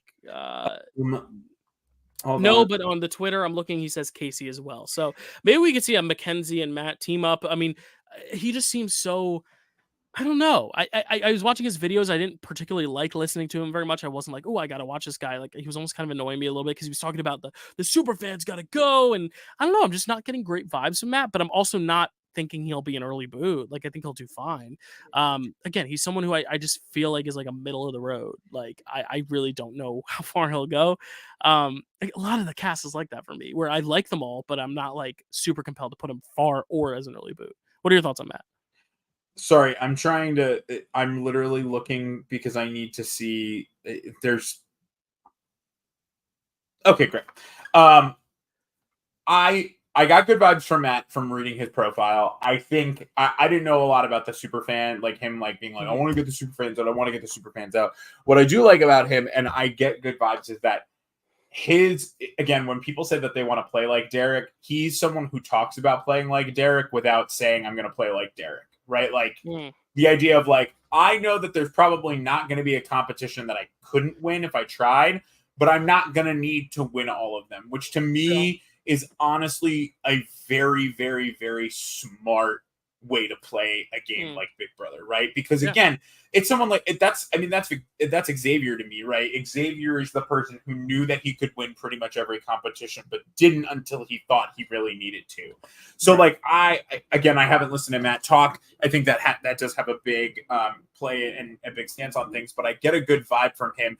I think what's going to be good is that he probably won't be very like outwardly outspoken about like needing to get the super fans out. Maybe he will. Maybe that's the first thing we see of him on the premiere is him being like, I want to get the super fans out to someone like Chelsea, and then she's like, well, shoot, you're not doing that today. Sorry, bud. Like I can see him being a natural leader, but the problem is, does he really need to be the leader? Because to me, if I'm Matt, I let someone like Cam do the leading or someone like Tucker do the leading. And I sit in the background and I go, I'm just going to wait a little bit. And I think if he does manage to do that, he probably has the best setup to probably win overall for me. There you go. All right, moving on now to probably one of my favorites, if not my favorite house guest here, just on paper. Also, we'll say right now, Matt Chapman's pick to win the game, which is Quinn Martin. They are 25 years old. They are a nurse recruiter from Oklahoma, lives in Nebraska. So there you go. A nurse recruiter from Oklahoma. That is Matt's type of player in a nutshell. But Quinn, when asked why are they going to win the game, they say, I'm going to win Big Brother because I'm a combination of everything it takes. Competitively, I have the background supporting it. I was a dual sport collegiate athlete. But he doesn't look it, which is important. Nice. Or they don't look it. I'm not sure about pronouns. They haven't overtly said what their pronouns are. I'm going to just say he, they, because that's kind of, what I've been seeing a lot of out there. But competitively, I have the most background supporting it, dual collegiate athlete. Socially, I was voted most likely to brighten your day in one homecoming in college at Duke. Duke, very smart, obviously. And then strategically, I'm a real rat in a cage type of guy, so I'm ready to win. And when asked who they want to play like, they said Jason Guy, which means they are a fan. Nice. They're going back to Daniel Rey's right-hand man. And that's the thing, is like, you think of that season, everyone would want to say, like, I want to play like Danielle, I want to play like Danielle, but Danielle was the villain. Don't. Jason Danielle was want to play like. And that's exactly who Quinn wants to play like, and I love Quinn. I love Quinn. Yeah. I'm a big fan of Quinn. Quinn to me, again, when placing Quinn in are we going to do a full ranking tonight? Can we not do a full ranking tonight? I don't think we should do a full ranking. I think at the end we should give like our top 4 contenders each, kind of what we did for like Bachelorette, and then who we think of that 4 is going to win. Like we can talk about who like we think like might be pre-jury or whatever. Yeah, but, like we don't have to, because I do think, because here's my thing, right, is that from a looks perspective, I can see why Quinn would be someone like, like someone might immediately be like first boot, because they don't look like the typical they don't look like the typical Big Brother player.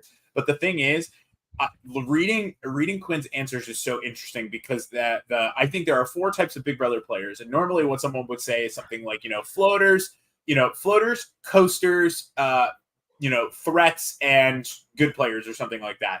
But Quinn categorizes into snakes, rats, frogs, and doves. And my thing is, the fact that they have that kind of system in place to me says, again, I'm a rat in a cage kind of guy. Like the idea of like, I'm going to be able to lie, but because they have this system, you know that they are looking at people in a specific way. And sometimes at Big Brother, you need to be looking, you can't look at people at the best players of Big Brother who win don't look at people as people for a lot of the game. They look at them as chess pieces, or they look at them as pawns in a game. And Quinn screams the idea of like, I am looking at this game from a lens of like, it's really great that you all want to play a game, but I'm here to win. Right. And that's something super cool to me. I love that. My worry for that though is that going to make people like Matt, for example, that we just talked about, who wants to target super fans? Is that going to put Matt's radar off of like, I need to get this person out? You know, like, and that's my biggest worry for Quinn. I think they don't go in like the jury phase. I think they're either in our final 4 or 5, or they're like in our pre-jury. Like, I really do think it's one of those things where it's one or the other.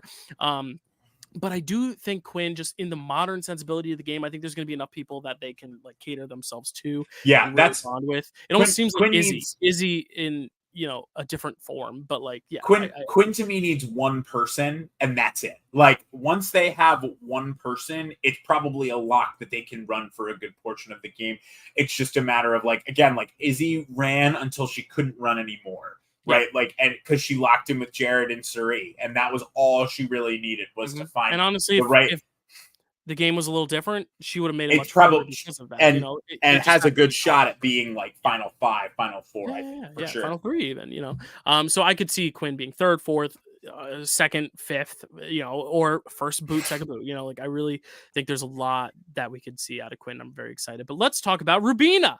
Rubina, who is, I got to pull up her bio. Rubina Burnaby, 35-year-old event bartender. I love that. Why do you want to win? I'm going to win Big Brother because why is bigger than anything in this house can stop me from. Laughs. Wait, what does that mean? Because my why is bigger than anything in this house can stop me from. I'm here to rep for the Filipinos because everybody needs a Filipino in their life, and that person is going to be me. And obviously, when talking about the players she wants to play like, she mentioned Frankie Grande. Very interesting choice. I can see it. I can see it in the term of like, I could see her annoying people a little bit if she goes a little extreme, but I also think she's going to be kind of endearing, even if she is annoying people, where people are going to want to hang out with her. She's a bartender. She's got that social ability to just kind of keep conversation behind a rail, because the worst thing in the world is a bartender who's like kind of just standing there, and it feels like you're intruding on, like, it's nice when the bartender can actually interact with you. I really, really like her. Zach, what are your thoughts on Rubina? Love her. She's wonderful. I have her very high in just my like perception list. But also, you know what? I in the community, I think people really don't like Frankie, and I think that that's a stupid perception because without the button, Frankie probably wins. And not for nothing, like I really think Derek has a lot harder of a time getting to the end if Frankie if that button doesn't exist. And I think that Frankie probably takes it at the end. He probably wins most of those competitions, and to play like Frankie means, I mean, they knew Frankie was a problem for weeks and they still had a hard time getting him out. And it wasn't just because of his comp wins. I mean, he won at the right time, but like, again, I think about the comp win. He's about to go home if he doesn't win that that competition that he wins by himself, that he's supposed to win with Beast Mode Cowboy. But the truth of the matter is, he then sticks around for weeks. Like, it's not and that's I could go on a Frankie soapbox, but regardless, I think it's smart to want to play like someone like Frankie, because Frankie's main weapon was his personality and the way that he used it as a way to dig himself deeper with the right people, right? So like Rubina gives me those vibes. What I also like, and admittedly, like one of the big things, I gave a very big speech in Minnesota that was titled like The Art of the Why. And not for nothing, it's very true that like when your why is big enough, you have the ability to achieve it, right? When I was talking about I was talking about my weight loss. But like, if you want something and you use it as a motivation, like you want it bad enough, you really can achieve it. It's just a matter of figuring it out, right? So if she wants something, I'm interested. She doesn't really talk a lot about like the strategic aspects of it, which again, I've But- knocked Bowie Janeford in the past, but I Yeah. think that this is different, right? It's Yeah, not just and- like I'm here for the vibes. It's I Yeah. want this. I'm gonna figure out how to do it. Yeah, I think she's also someone that doesn't need a strategy right away because she's just going to be a social butterfly, and she's gonna be sometimes that's great. fine. Like Frankie didn't need to lock in; he wasn't in alliance early, so was Tommy Bracco. But it's like honestly, I think her and Kimo could play very Yes. similar games and could link up. You have the Filipino Hawaiian. Yes, linking I think right that's there, going to be like, huge, yeah, huge for I them. think that'd be really cool, and I really, really like her. Speaking of really, really liking, I also really, really like Tikor. I love that. I love that Um, we like the same people because I think we're on a better wavelength where we only have like one or two people that are a little different for us. Yeah, Tikor, who is a crochet business owner from Chicago, via London. So her parents, she has two moms. Believe they're British, so she has a little bit of an accent thing going on, which is really cool. Tikor Claudia, she's 23, so she's fairly young. She says, "I will win because I am going to use the skills that I have been embedded with throughout my life. I'm a sociologist at heart. That's what I have a degree in. So I'm going to read people, use that information to my advantage." And when asked who she wants to play like, she said, Suri. I love her. I love her. I mean, she's someone to she's look great. out for, of She's course. awesome. I'm worried just because, like, I don't know how physically in power she'll be. She's going to be having to somewhat rely on like alliances and stuff. Whereas I worry she might have a Suri trajectory where they just get her out like 5th or 6th. I actually had her at 6 when I first like ranked it just based on instinct, just because I'm not sure. But yo, if she can make it, she can make it hard.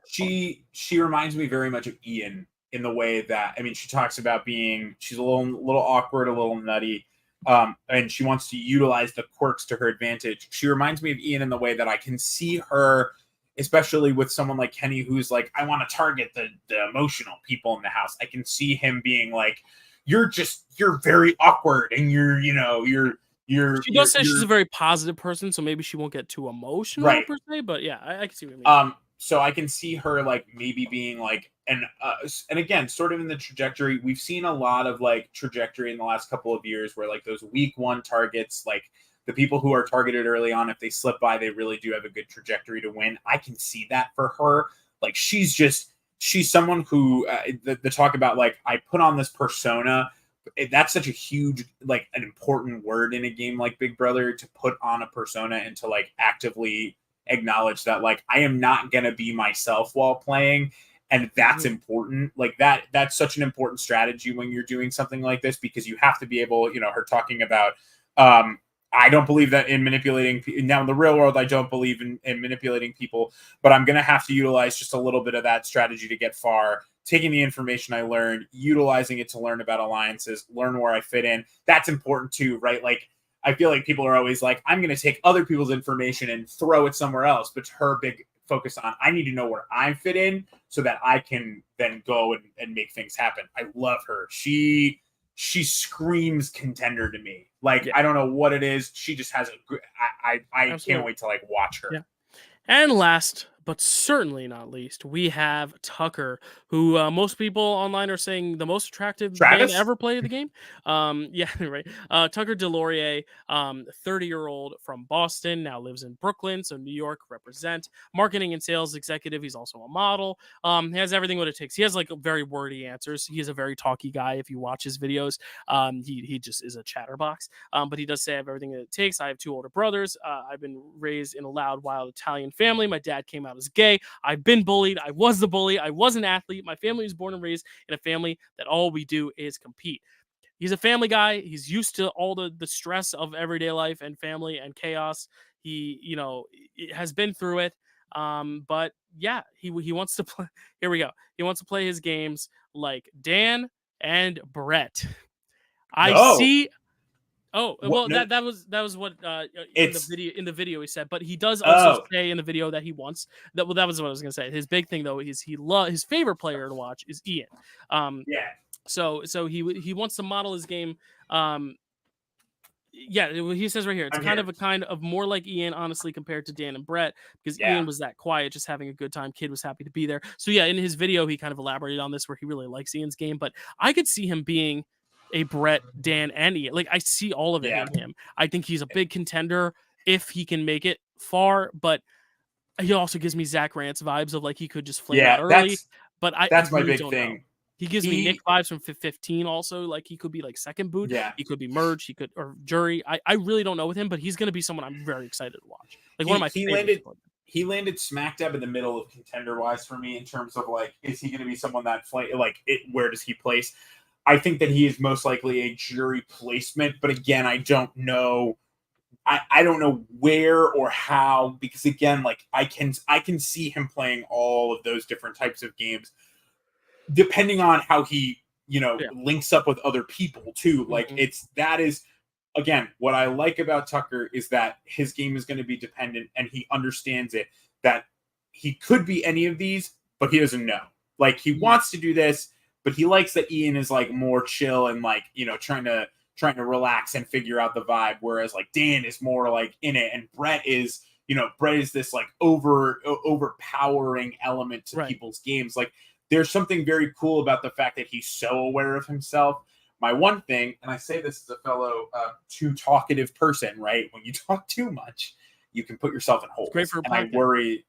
Great for a podcast, 1 hour and 43 minutes, but it's for a Big Brother game, little difficult, right?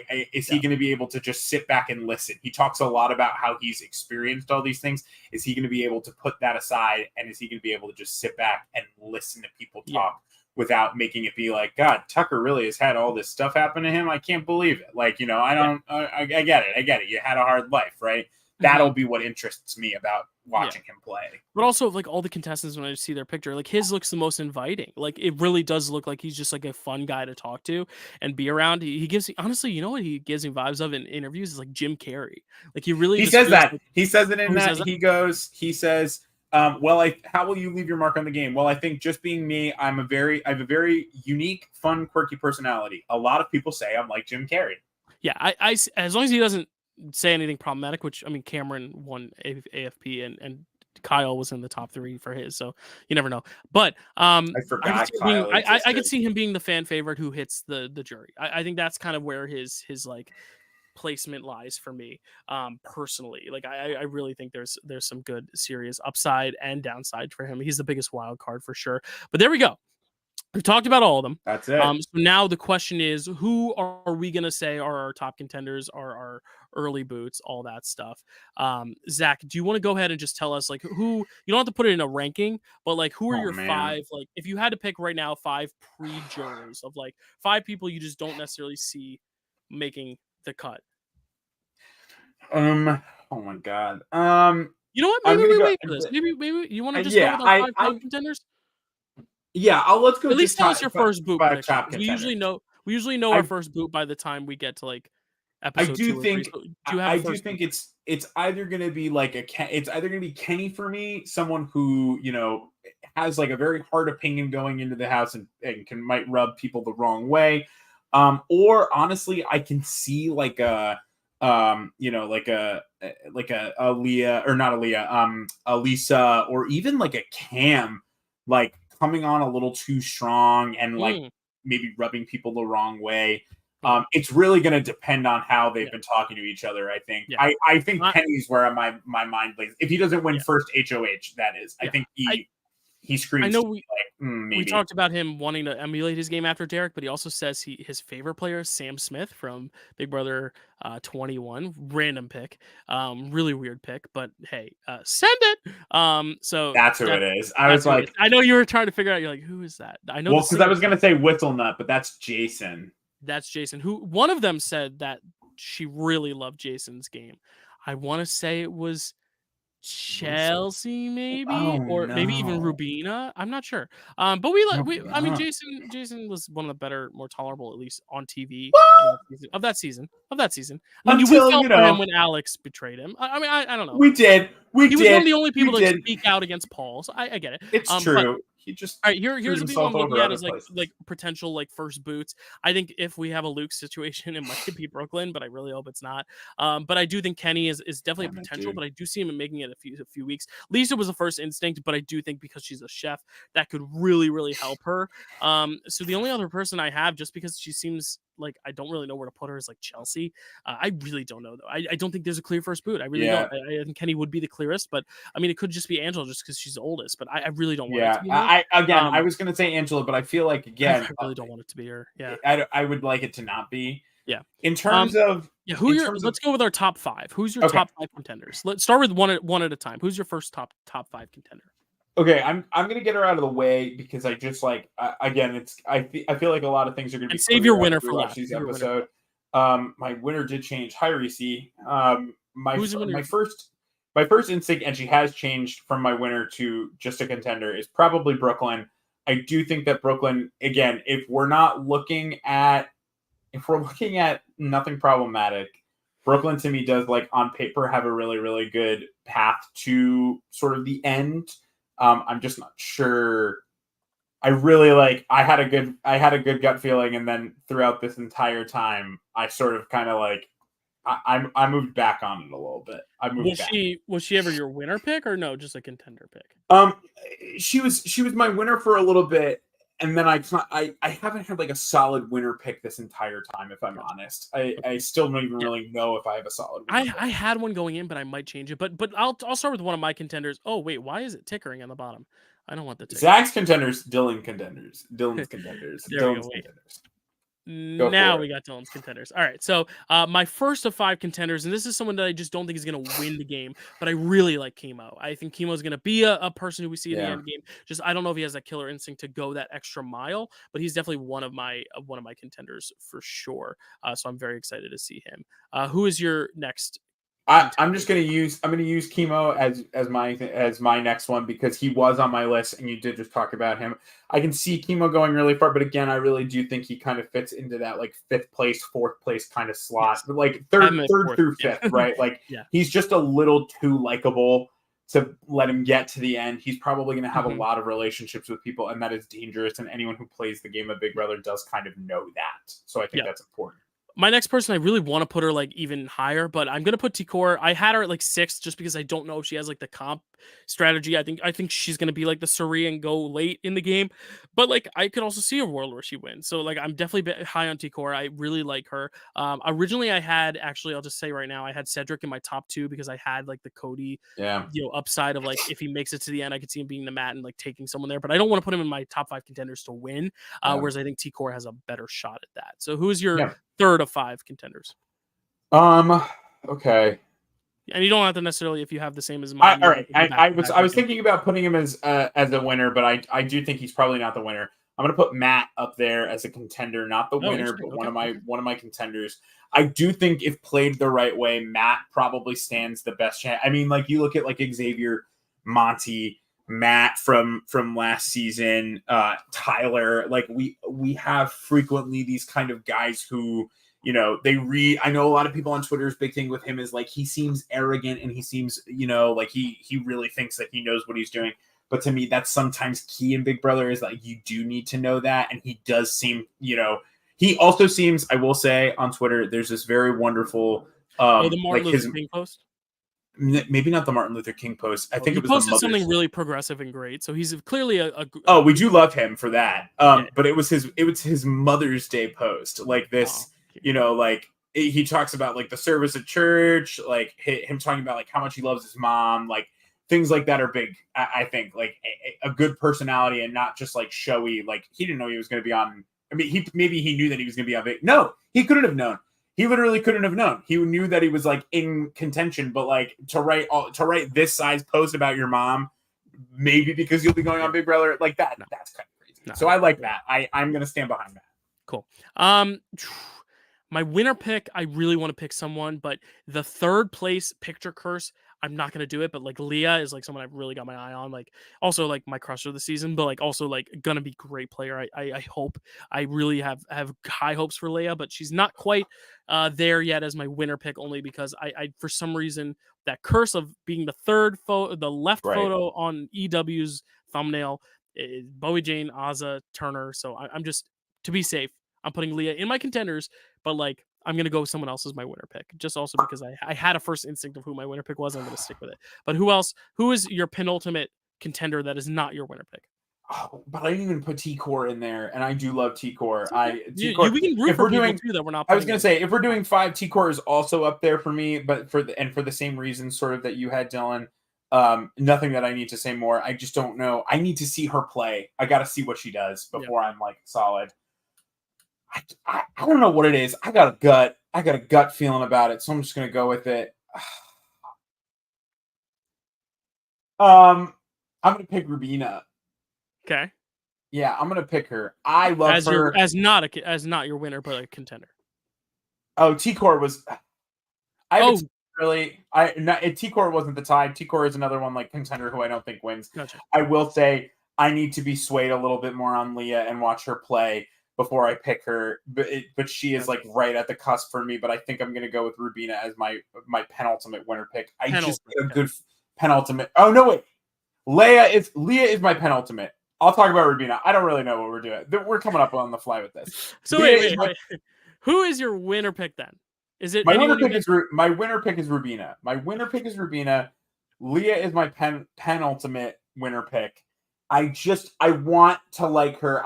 Not that I want to like her. I want to pick her, but I'm nervous about it. Rubina, I just have a good feeling about. I just like really do like her energy. I love that she wants to she's really going to rely on her her personality. I'm sure I'm going to eat my words. I never pick the winner. So who was your penultimate then? I'm still confused. Leah was my penultimate. T-Core got a good shout out for me.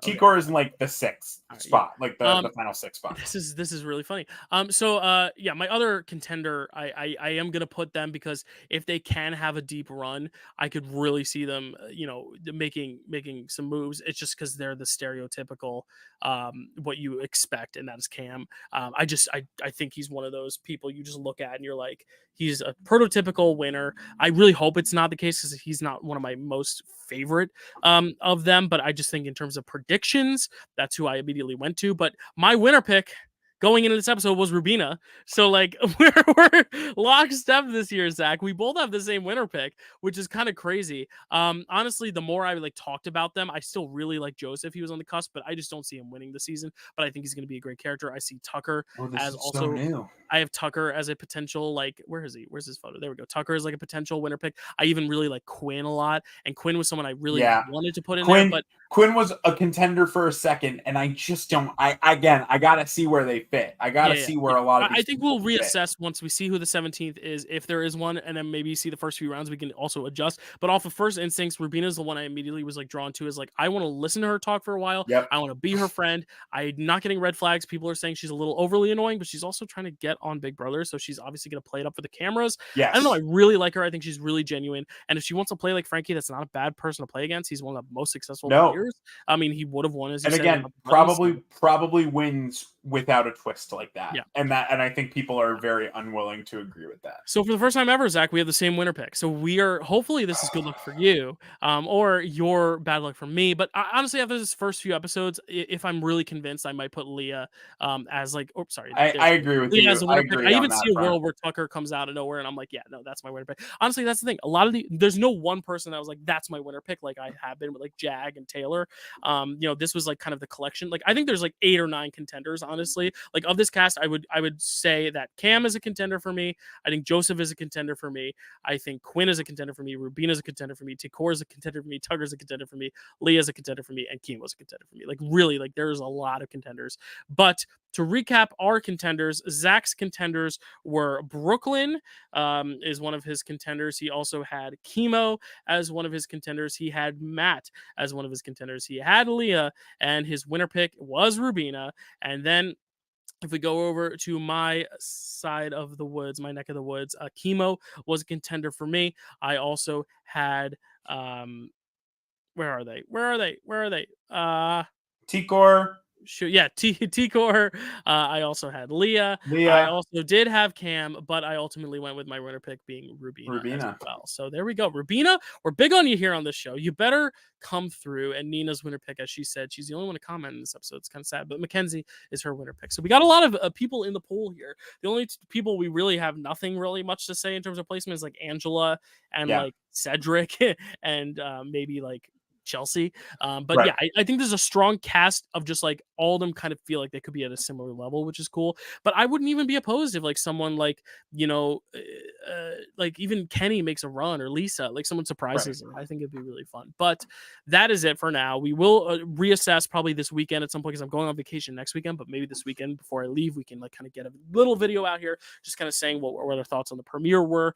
But Zach, do you have anything else to add today to this conversation? Nothing reality TV related. I did win the Sondheim draft, and I'm very happy about it. You did. Shout out to you if you voted for me, which I know one of them is Dylan, because I can see it on the page. Very, very happy. I think my second draft I've ever won. Some stellar. You won the Disney and the Sondheim. That was like pretty. Yeah, my big wins. Very excited for Big Brother. It's my favorite time of year. Very, very excited. Shout out to Pop Ups. We're both wearing Yankee hats. That's all I need to say on that. Yeah, and you can find us both here at Recipe for Reality. We're going to try to do this weekly. Obviously, with Big Brother, there's a lot, and maybe some stuff on the TikTok if we've got like special like little clips to share or whatever. We also, as I said, I'm going to be doing my own Recipe for Reality Small Bites episode, where I'm going to be talking about who I want to see on Survivor 50 as a FYC, alongside maybe a special guest. We're not sure yet, but Zach will not be on that one. But maybe Zach and I can talk about like a Big Brother Legends if they ever do it, who we would want to see on there. But we're going to be full swing Big Brother mode. We're going to get you a lot of episodes this summer. I promise you it's going to be a fun time. And please share with us in the comments below who your winner picks are. Once we get back to 16, if we go to 17 back to 16, maybe we'll have 2 people on, and maybe we could do a little drafty draft. Maybe you can get Rachel on here. Maybe we'll bring on like Matt Chapman, and we'll maybe do like a little draft. Maybe that might be. I have someone who wants to draft. Who wants to draft? Okay. All right. Haley Keener, when you watch. Haley Keener. Let me know if you want to draft still. Yes. Haley Keener, if you want to draft, please, we will find a time. We'll wait till it gets down to 16 again, because, 4 teams of 4 is good. Or if we have 5 of us, we could each pick 3 people, and we wait till 15 and we each pick 3. That could be good. So maybe we'll see a draft in the next few weeks just for Big Brother, drafting players, fantasy type deal. And maybe we'll come up with some sort of cool fantasy draft, since we also have Austin and Ingrid doing our Survivor one. It'd be cool if we got like a fresh panel for Big Brother. But that is it. Please let us know. We're at 2 hours on the dot, so thank you so much. We'll call it a night, and keep being safe out there, and be cool, and we'll see you soon.